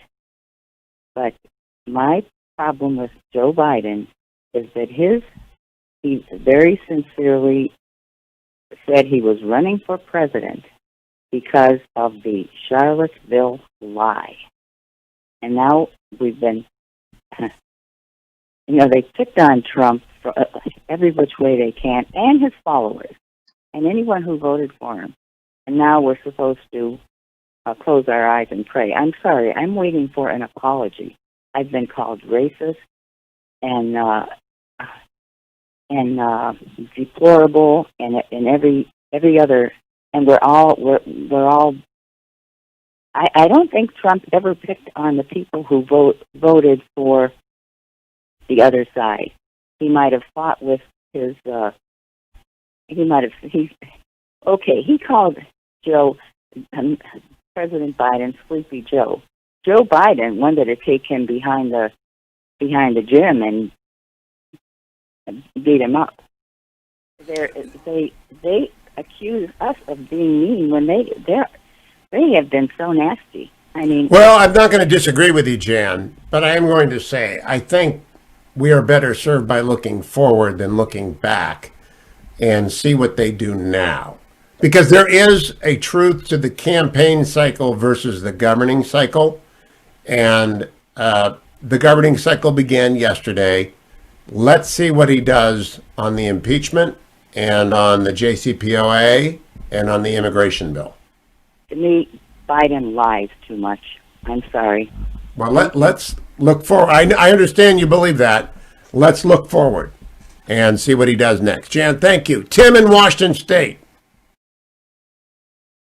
Yeah, this is a diehard Trump supporter. I thought that his speech was pretty decent. However, I think that Joe Biden and his administration is a very, very status quo administration, and it's the exact thing that got Trump elected in the first place. A lot of people didn't like Trump, but they liked his policies. A lot of people liked Obama, but didn't like his policies. Joe needs to find a happy medium in there and truly appeal to both sides. You could talk all you want. Joe's always been a great talker, but I'm from the show me state. I want to see what he's going to do. And number one step in the right direction would be ending the impeachment. And number two is stopping the caravan coming up and putting in place or keeping in place strict immigration. That's how he's going to unite us. And third and foremost is condemning all forms of political violence, whether it be from the right or from the left. And just last night in Seattle and Portland, you had Antifa burning flags, destroying buildings, and yet there's nothing about it from him. He's quick to call out some supporters in a violent mob. No one has ever called out Antifa by name. And in fact, only called them an idea versus a group. And that's where we need to move forward too. I am happy to see change happening. Inauguration Day is always a happy day in America, whether your candidate won or not. It's a day of celebration. It's a day to come together to show the world democracy and power. And yesterday seemed more like a circus, and it seems like we're being laughed at by the world. And I hope that's not the case moving forward. I hope that we can put differences the last 4, 8, 12 years behind us and move forward as one. But that's Mike, Tim, thank you. That was great. That's looking forward. That's what I think people ought to do. Mike in Louisville, I want to get you in before the break. Hi, Mike. Hey, Hugh. I'm telling you, I'm in agreement with some of the callers in front of you. I'm just disappointed. I'm disappointed that I've been labeled as a crazy man. You know, I'm a conservative. I love Donald Trump's policies, and because there was some crazy rioters that, you know, they've tarnished everything. So now I'm labeled as crazy man, and there's no incentive or no desire from the other side to say, look, we know a portion of them were crazies, but you know, Republicans are pretty nice people. It would have helped if they've said it would have helped if they had said the people who occupied the Capitol are criminal, and they represent the nothing of the 74 million people who voted for Trump. An infinitesimal number. That would have been nice to hear, but wait and see if he does say that. Every one of them should be prosecuted. I haven't heard any Republican of any stature say other than it was a disaster and a terrible assault on freedom and prosecutable offense. I have not heard one. So of the 74 million people who voted for Trump, you might have 2,000 people who are violent inclined, and the same margin exists on the left wing of violent people. They all are just violent people. They are not part of the legitimate political spectrum of America, and I would like to hear Biden say that. You're absolutely right. Thank you, Mike. I'll be right back. America, 1-800-520-1234 if you want to weigh in. Portions of the Hugh Hewitt Show are brought to you in part by No Safe Spaces.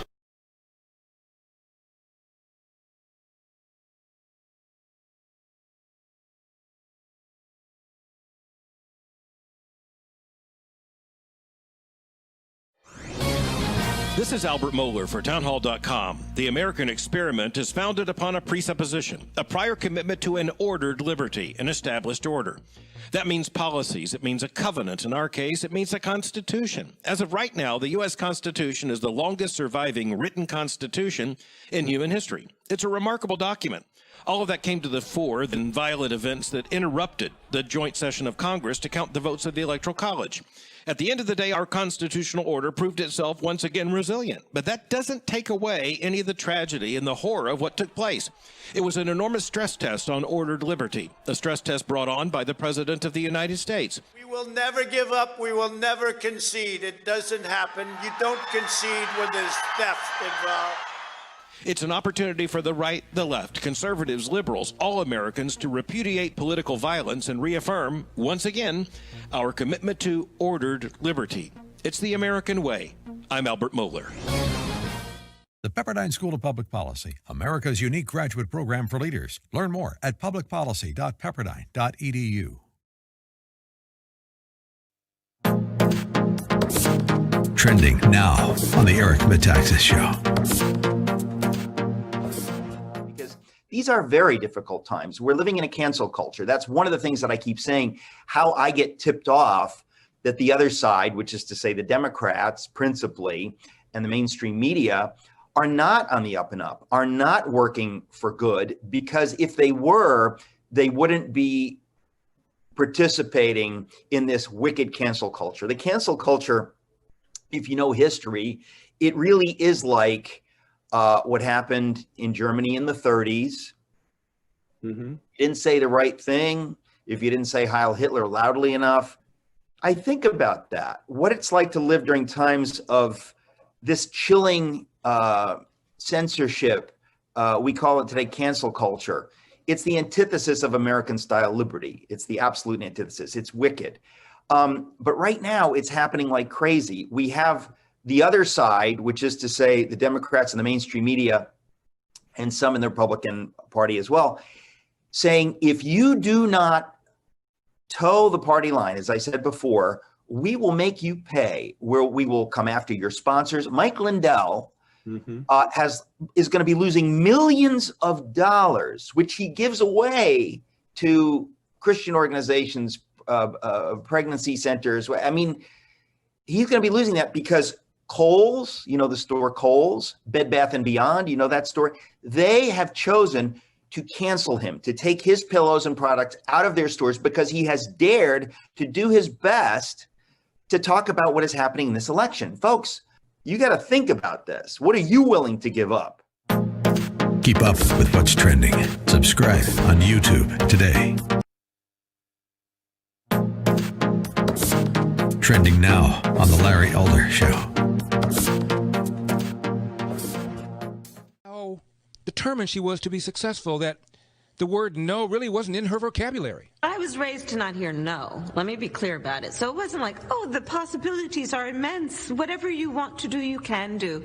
No, I was raised to understand many people will tell you it is impossible, but don't listen. I mentor a lot of people and I tell them that there will be people who will say it's not your turn, it's not your time, no one like you has done it. And I'll tell them, and don't you listen, and then I will go on to tell them I eat no for breakfast. Do the market report in segment 3 after about 5 minutes. I was not raised saying the possibilities are endless. I was raised saying other people are going to tell me that my possibilities are not endless, but don't listen to them. That was kind of weird. I eat no for breakfast, and I'm sure she does. That's my point. Do you really think that she believes that racism is a major factor in American life? I mean, honestly, I know what she says to people.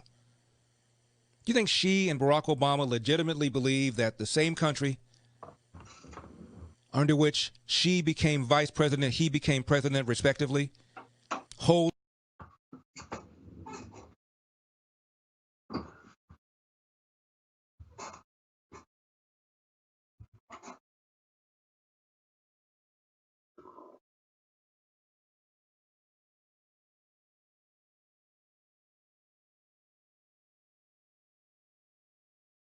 Welcome back, America. Hugh Hewitt. I want to get a few more calls in on President Biden's inaugural address before I welcome Fred Barnes and Tom Cotton to the show. So let's start. And the 30-second rule is in effect. Mike in Detroit. What say you, Mike? Well, Hugh, you keep saying we can't look backwards. There was a famous British historian said that, and I'm paraphrasing, those who are ignorant of history are doomed to repeat it. You have an adversarial party, the leftist Democrats, that all they keep doing is rewriting history ever since Reagan. And I believe we have to fight them with the same rules that they've been fighting us. And after we win, then we can play nice. But what'd you think of the speech? I thought the speech was very divisive. As a white male, I feel he was condemning all white males. I felt sorry for my two sons. You know, I did not hear that at all, and I have two sons as well. I didn't hear that at all. But, Mike, that's why I'm asking for people's opinion. I appreciate the call. Chris in Louisville. What'd you hear, Chris? Hi, Hugh. I have a particular experience having lived in de facto martial law Beijing right after the Tiananmen massacre in 89 and 90. And what I experienced there and in my subsequent years, another 8 years in Hong Kong and China during the handover and so on, really obviously affects how I view what I see now from progressives. Yes, Chinese as a foreign policy risk are very important, but what I see from progressives, the language they're using, their integration between big tech, media, and government, where you control the message, I'm very concerned about the policies. And I think Detective Tom was very polite about it, and he said it in a funny way this morning. But, for you and certainly some other folks out there, I'm very concerned that, the Capitol riot, as serious as it was, is allowing the progressives and that wing of the government to more blatantly and more quickly do, the deplatforming of Trump supporters. And that's a very well, I don't think that's happening. I don't think that's happening. I believe that Twitter did deplatform President Trump, but I haven't been deplatformed, and I don't know any of my colleagues at Salem who have been deplatformed. Parler was deplatformed for reasons having to do with Amazon's terms of service. No, and I understand deplatforming. I'm using in a broader sort of sense of all of us in sort of society. Banks turning down businesses, all these sorts of things. It's happening. There are boy, I know that. I do know that there are lending policies and other policies where, for example, Mike Lindell's products are not being carried by stores. And I believe that that is McCarthyism. And I will denounce that at the appropriate time, and people can go buy Mike's products at mypillow.com. But I do not believe we want to engage in that, and we ought to call it out. But for today, if the president extends an olive branch, do you want to grab it? I will be cautiously, slightly optimistic about it. But I hope he does, but I can't forget the past, like your previous caller said. That's well said. I agree with that. Thank you, Chris. Mark in Michigan. Go ahead, Mark. Thanks, Hugh. I love your show. Just wanted to say I thought the speech was disingenuous, because if we go back to the Constitution and we look at immigration, so we have a set of laws and rules in place. We have one set of rules for people coming across the border, and we have a second set of rules for individuals arriving at airports. So why are those different? So they should be the same no matter where you're coming and why you're coming.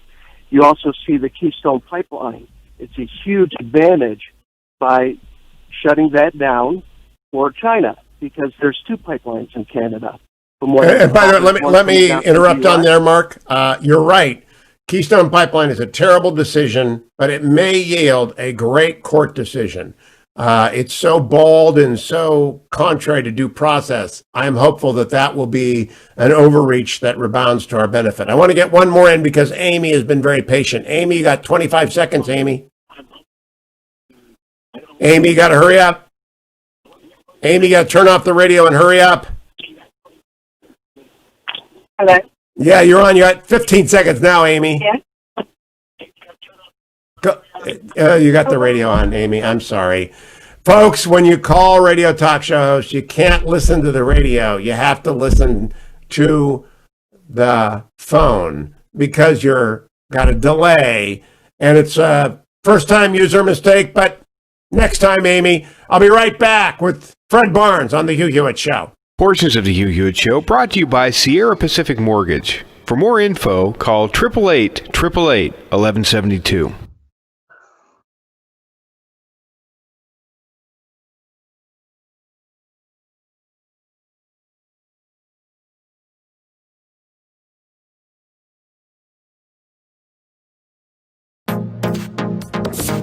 Trending now on the Dennis Prager Show. You can't unify the country without truth. The truth is that we have far more to fear from left-wing terror than right-wing terror. The ratio is about 1,000 to 1.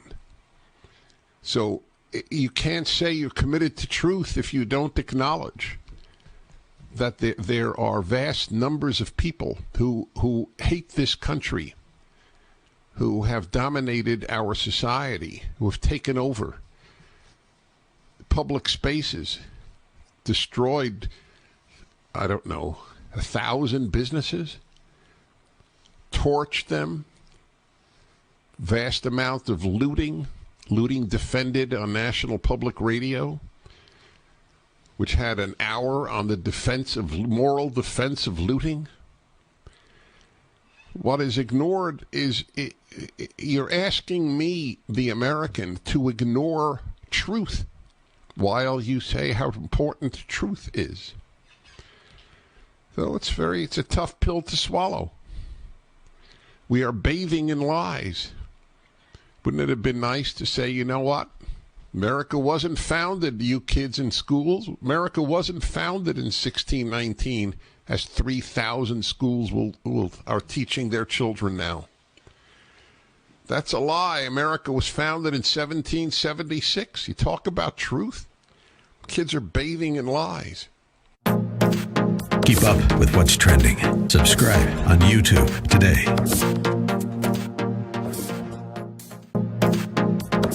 Trending now on The Mike Gallagher Show.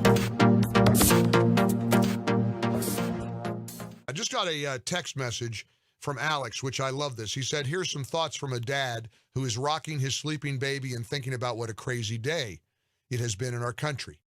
Very important text message I want to share with you if you're down about the events of today and the last few days and weeks. Don't feel sorry for or fear for your kids because the world they're going to grow up in is not what it used to be. God created them and called them for the exact moment in the time they're in. Their life wasn't a coincidence or an accident. Raise them up to know the power that they walk in as children of God. Train them in the authority of His Word. Teach them to walk in faith, knowing that God is in control. He knows that your child can handle whatever challenge they face in their life. He created them specifically for it. Don't be scared for your children, but be honored that God chose you to parent the generation that is facing the biggest challenges of our lifetime. Rise up to the challenge. God isn't scratching his head wondering what He's going to do with the mess that we're facing. He has an army He's raising up to drive back the darkness. Don't let your fear steal the greatness that God has placed in them. It's hard to imagine them as anything besides our sweet little babies, and we want to protect them from anything that could ever be hard on them. But they were born for just a time, for such a time as this. I love that. I love that. And I feel that way about our role here. Our job here is that talk radio, a show like this one, was made for a time like this. Keep up with what's trending. Subscribe on YouTube today.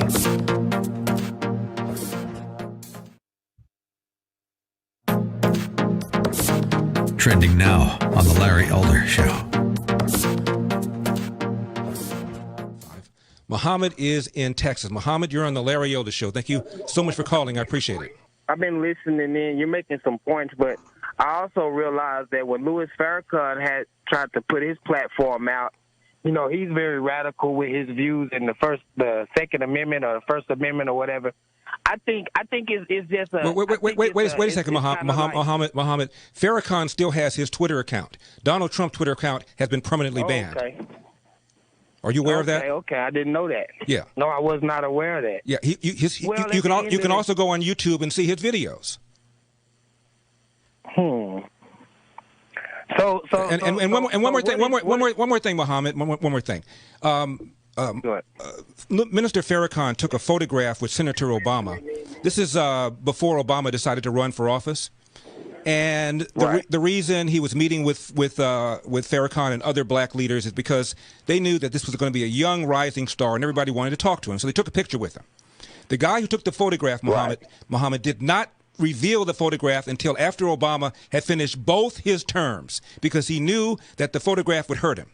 One of the big supporters of the Democratic Party is a Jewish guy named Alan Dershowitz. He's a longtime supporter of the Democratic Party, Muhammad. He said had he seen that photograph during the time Obama ran, he wouldn't have voted for him. My point is, Farrakhan has been protected. He's been protected. He's still on Twitter. This photograph, which could have damaged Obama.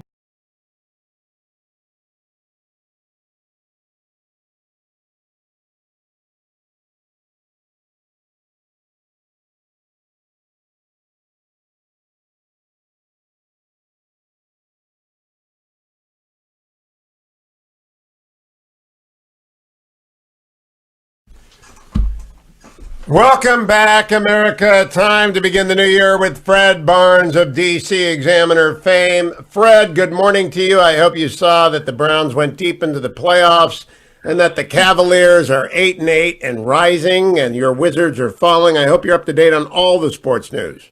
The Wizards aren't even playing any games because of COVID at the moment, which since they were 3-8 when they were playing, it's probably a good thing when they're not. We're 8-8. The Cavs are 8-8. We are the future. Colin Sexton beat the Big Three last night. The Nets came to town and Colin Sexton poured in 42. I'm just telling you, Fred, it's time to change. Yeah, the Wizards beat the Nets, but I don't think just because you have three superstars that may be one or two too many, which the Nets have. We'll see. To politics, Fred, you've seen a lot of inaugural addresses. What did you make of Joe Biden's? Well, he's for unity, and good for him. Unity for presidents usually means that you back everything that I like, and he's not going to get that. But unity is it makes for a good speech, and his speech wasn't too long, and there was some nice entertainment there. Garth Brooks and that young poet from Los Angeles, and I'll have to say, Lady Gaga, who I never thought much about, did a pretty good job on the Star Spangled Banner. It was a fine show. Now here comes the day after the show. The trial of a former president is unconstitutional, and obviously so on the face of the document. Should the president step forward and ask his party to dismiss those articles as unconstitutional? Not in their passage, that was constitutional, but there cannot be a trial. Look, I don't think it's not up to President Trump to do that. I mean, no, President Biden. I mean, President Biden.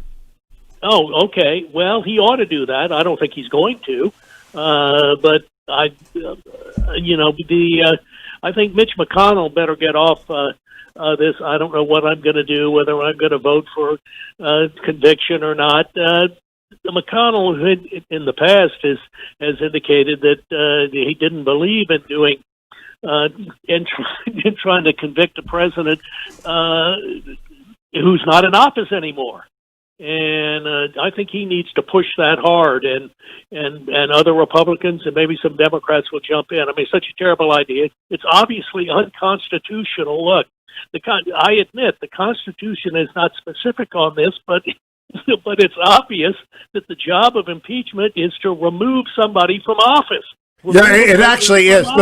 The plain reading is President, Vice President, and other officials can be impeached and removed from office and barred from future office. And so the argument is, oh, but there are two penalties and we could do the second. No, it's predicated on the first clause. They've got to be in office. Of course. I mean, it doesn't make sense otherwise. And I don't think the former president, Donald Trump, ought to be barred from running for office again. Look, he's not. That would be. Well, it wouldn't be unconstitutional, probably, but it's something that is unnecessary. And look, if he rallies somehow over the next 4 years and wants to run, I think he ought to be able to run. If he is subject to the jurisdiction of the Senate, it would not be unconstitutional, but it is unconstitutional because he's not subject to the jurisdiction of the Senate. Fred, let me ask you about the immigration bill. We've covered this 3 times, 2006, 2013. So this is our 3rd time in 15 years we've tried. Yeah. I believe that there are 2 non-negotiables. For the right, there's got to be a wall, and it's got to be 700, 800 to 900 miles long, not bordered, not sea to shining sea, but somewhere in that number. And for the Democrats, there's got to be a path to citizenship. And I don't know if it's 8 years or 15 years or 25 years, but those are the 2 non-negotiables. Do you think that each of the other sides recognize that? No, I don't. Marco Rubio, for one, has already said, if you're going to some blanket system that allows illegal immigrants in the United States on an 8-year path to citizenship, then that's going to be a big problem for them. And of course, we know what President Biden has already done on the wall, which I think was a mistake. And we've already heard from the head of the folks who defend the border, and that this the wall has helped a lot. It has protected America better, and the wall makes a lot of sense. They've already got 450 miles. They've already gotten approval, and I think money as well for another 350 miles. The wall just makes a whole lot of sense. So it becomes a question of President Biden laid out a plan that said no wall, 8 years. Was that an opening bid or a bottom line, in your view? Well, it sounded like a bottom line, but look, Biden has said he wants to unite. He wants to get along with Republicans. He wants to agree and so on. And to start off with that, with immigration, there is no issue that I think is more provocative, that divides Republicans and Democrats more than the immigration issue. And I give President Trump credit. I think he dramatically changed the opinion of average Americans on this subject of immigration. I think he won that argument. Oh, he won the wall. The wall is self-evidently effective. Yeah, obviously. And but I just think on the broader issue of immigration, President Trump won that argument too, even more than the wall. And particularly, look, we'll continue to see these caravans of people from Central America coming up and demanding to get in the United States and so on. And that just reminds people. But here is what Biden did. Right in the beginning, he says he wants unity.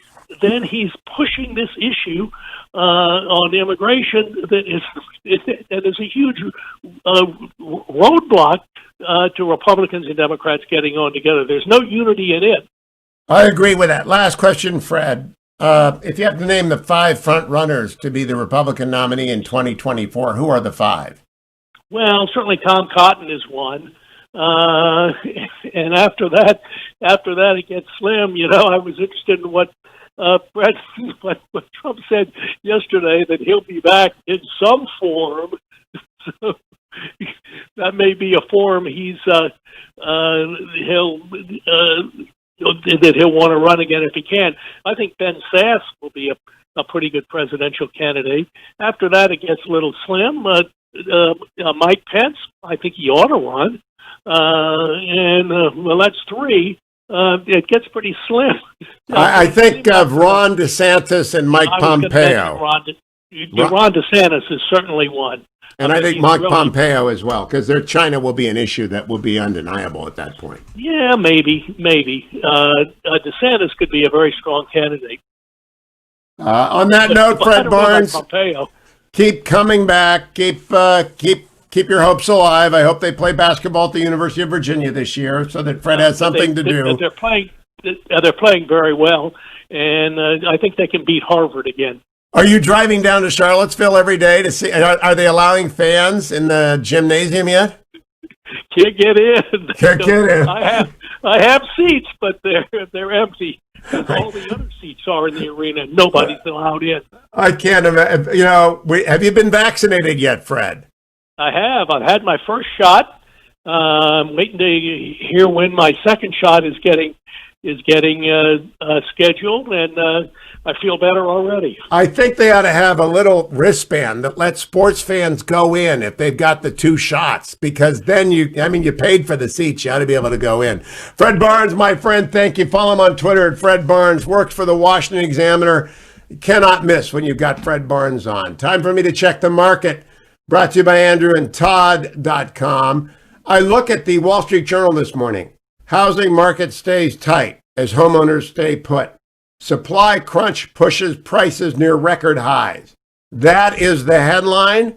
The typical homeowner in 2020 had remained in place for 13 years, well ahead of 2010's reading of 8.7 years. That means supply is tight. That means if you're going to go try and buy a house, you've got to be pre-qualified. You need a letter from Andrew and Todd.com saying Joe Bag of Donuts, or whatever your name is, can buy a house up to $250,000, $500,000, whatever you're qualified for. They will tell you. $100,000, $50,000, they will tell you. What you need to do is go to andrewandtodd.com and fill out a couple of questions, and they'll be back to you. Just tell them, I need a pre-qualification letter. I want to buy a house. I want to buy a condo. I want to buy a townhouse. I want to help my son or daughter become a homeowner by being a non-occupying co-borrower. Go and do that at andrewandtodd.com, or call them at 888-888-1172. Yesterday, the Dow went up 257 points. The NASDAQ went up 260. The S&P was up 52. And we look ahead to the markets overseas. It's all green in England and Germany. Looks like another great day in the United States, but interest rates remain at 1.11, up a tick. Time to go to andrewandtodd.com. Let me get Amy from Tennessee in here. Hi, Amy. What do you think? Hey, thank you for having me on the show, and also I want to thank you for my relief factor. Oh, my goodness. Thank you, thank you, thank you. It works. It works. It works. It certainly does. Just wanted to say that although Biden's speech was well written and eloquently delivered, I just do not trust him. Trust is like a piece of paper. You can crumble it up, straighten it back out, still paper, but it's definitely not the same. And I'm having issues trusting him and the Democrats and what they say.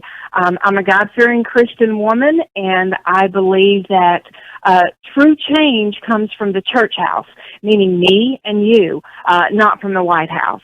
So I'm optimistic, but very cautious about it.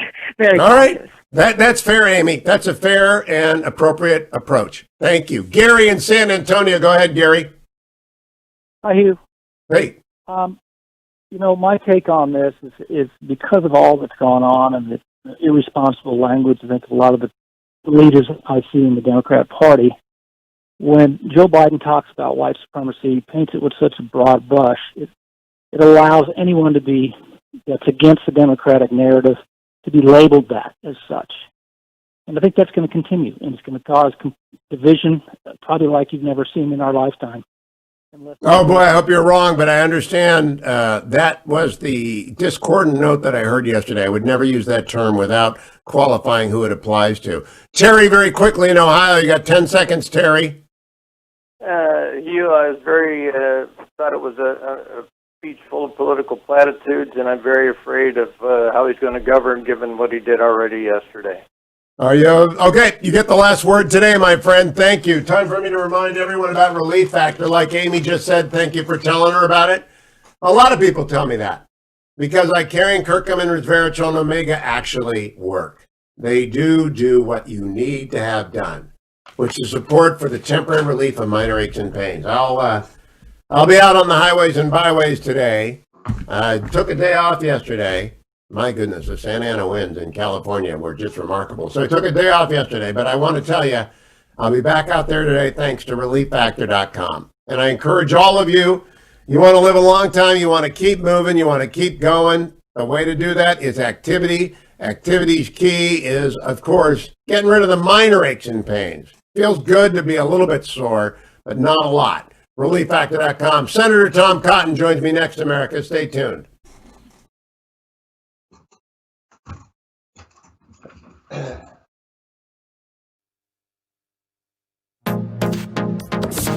Trending now on the Larry Elder Show. How determined she was to be successful that the word no really wasn't in her vocabulary. I was raised to not hear no. Let me be clear about it. So it wasn't like, oh, the possibilities are immense. Whatever you want to do, you can do. No, I was raised to understand many people will tell you it is impossible, but don't listen. I mentor a lot of people, and I tell them that there will be people who will say it's not your turn, it's not your time, no one like you has done it. And I'll tell them, and don't you listen? And then I will go on to tell them, I eat no for breakfast. So I was not raised saying the possibilities are endless. I was raised saying other people are going to tell me that my possibilities are not endless, but don't listen to them. That was kind of weird. I eat no for breakfast. And I'm sure she does. That's my point. Do you really think that she believes that racism is a major factor in American life? I mean, honestly, I know what she says to people. Do you think she and Barack Obama legitimately believe that the same country under which she became vice president, he became president, respectively, hold people back? This is the kind of thing that they honestly believe. But then come election time, she'll find the race card, and she'll tell black people that they are oppressed, while telling them just now, you can do anything you want if you work hard, stay focused. I eat no for breakfast. But other people who are people of color, they can't eat no for breakfast because the man's holding them down. Not you, but them. Keep up with what's trending. Subscribe. Trending now on the Mike Gallagher Show. One would think the Democrats I'm going to create a hole for this, Dwayne. Happy. But as Tucker Carlson pointed out last night, winning elections, or winning the election of 2020 seems to make them angrier. Instead of taking victory laps, they are plotting revenge against the people they just beat. They're thinking of new ways to injure and humiliate and degrade their political opponents, make it impossible for them to work again, throw them in jail, destroy their lives. It's hard to describe how weird and strange and awful this is to watch. Imagine winning a tennis match in straight sets, then immediately leaping over the net and smashing your opponent in the face with your racket. It wasn't enough for you to win. You had to inflict physical pain. You couldn't be happy until another human being screamed in agony. It is really peculiar to see the lack of, I don't know, even relief from the Democrats. Here's what Glenn Reynolds wrote at the New York Post. The Democrats voted to impeach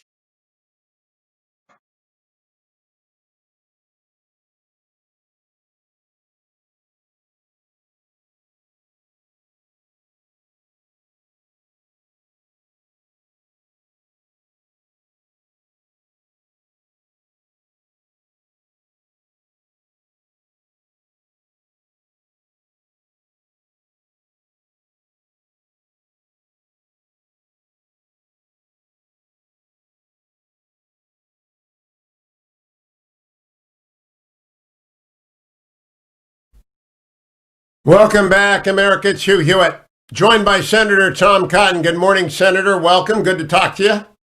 Hey, Hugh, good morning. Good to be back on with you.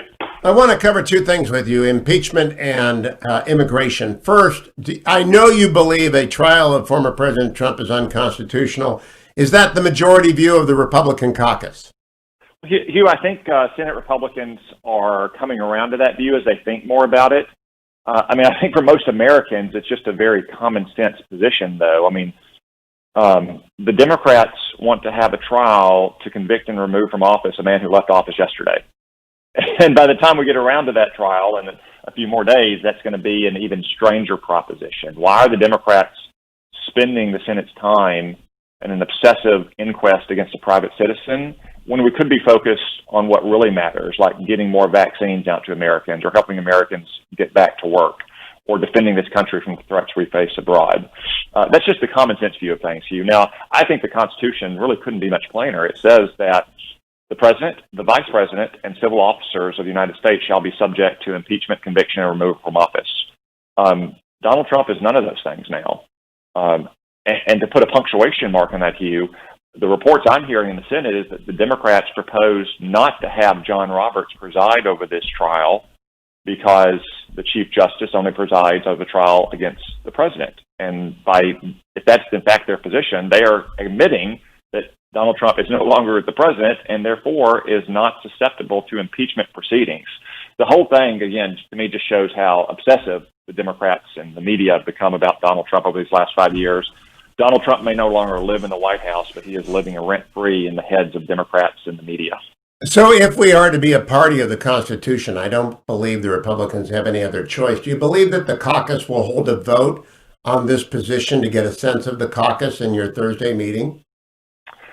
I don't know what we'll do inside our caucus, Hugh. I would expect someone, either former President Trump's lawyers or Republican senator, if there is in fact a trial, to at least propose a motion to dismiss or a motion to table or some such motion on the simple grounds that the Senate has constitutional authority to have impeachment proceedings against a sitting president, a sitting vice president, a civil officer of the United States, not a private citizen. So I would expect that.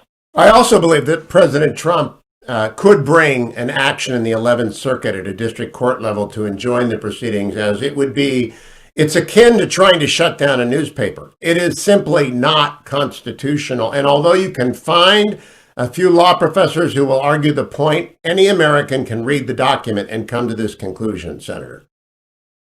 Yeah, look, you can find some law professor nerd who would come up with far-fetched hypotheticals about thwarting the impeachment process by preventing a Barr from running for office again in the future. The founding fathers are not law professor nerds. They may have been lawyers, but they also farmers, and they were merchants, and they were fishermen, and they understood the common sense view of the world that impeachment is a proceeding against a sitting officer to remove him from office. It just makes no sense to have impeachment proceedings against someone who's left from office. It's like trying to divide by zero, Hugh. It just makes no sense at all. So, Senator, my second question is on immigration. I asked Peter Baker yesterday if the president's new proposal of an 8-year path to citizenship and stopping the wall was an opening bid or a bottom line. And he agreed with me that if it's a bottom line, it's dead on arrival. Do you agree with that? Well, I certainly hope so, and I'll do everything I can to make it so. But let's remember, Hugh, even if it's just an opening bid, there's an element of kabuki theater here. Joe Biden may be expecting some willing Republican accomplices to swoop in at the last minute with a fig leaf of enforcement, like money for drones or something at the southern border, or some commission to study interior enforcement, hoping that he can peel off 10 Republicans. We should be anticipating that highly stylized gambit right now, and we should reject it out of hand right now.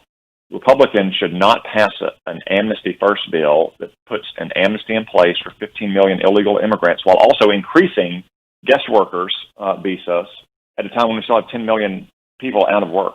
The focus should be on getting Americans back to work and getting our border secure and enforcing immigration laws at the place of employment. This bill, by the way, is not just lacking in enforcement, Hugh. It actually guts enforcement. It guts the E-Verify program that we already have in place that some states use on a mandatory basis that we should use nationwide. So let me ask you, Senator, very quickly, is it an absolute must-have, the completion of at least 700, and I would prefer 900 miles of wall of the sort that President Trump has built? No, Hugh, I don't think the wall in itself is the only or is a critical point that would get Senate Republicans to vote for an amnesty, because enforcement is about much more than just a wall. It's also about making E-Verify mandatory. It's also about not taking steps like President Biden took last night, which is eliminating the Remain in Mexico policy. So migrants can just show up at our border, make a fake claim for asylum, and come through the door in the Well, I agree with that, but is it a necessary part of any deal? Because I'm not going to support any deal that does not have a wall in it, and I wonder if you agree. I take your point, Hugh. It's necessary, but it's not sufficient. That's what I mean. I agree. It's necessary, but not sufficient. And so I don't know why they would even proceed to a discussion. Do you, if the wall is dead? No, we shouldn't proceed to a discussion of a bill that's going to be focused on giving American jobs to foreign workers. Senator Ted Cotton, thank you, my friend. Ted Cotton. I'm sorry, Tom Cotton. How many times have I talked to Tom Cotton? I'll be back tomorrow, America, on the next Hugh Hewitt Show. Ted Cotton.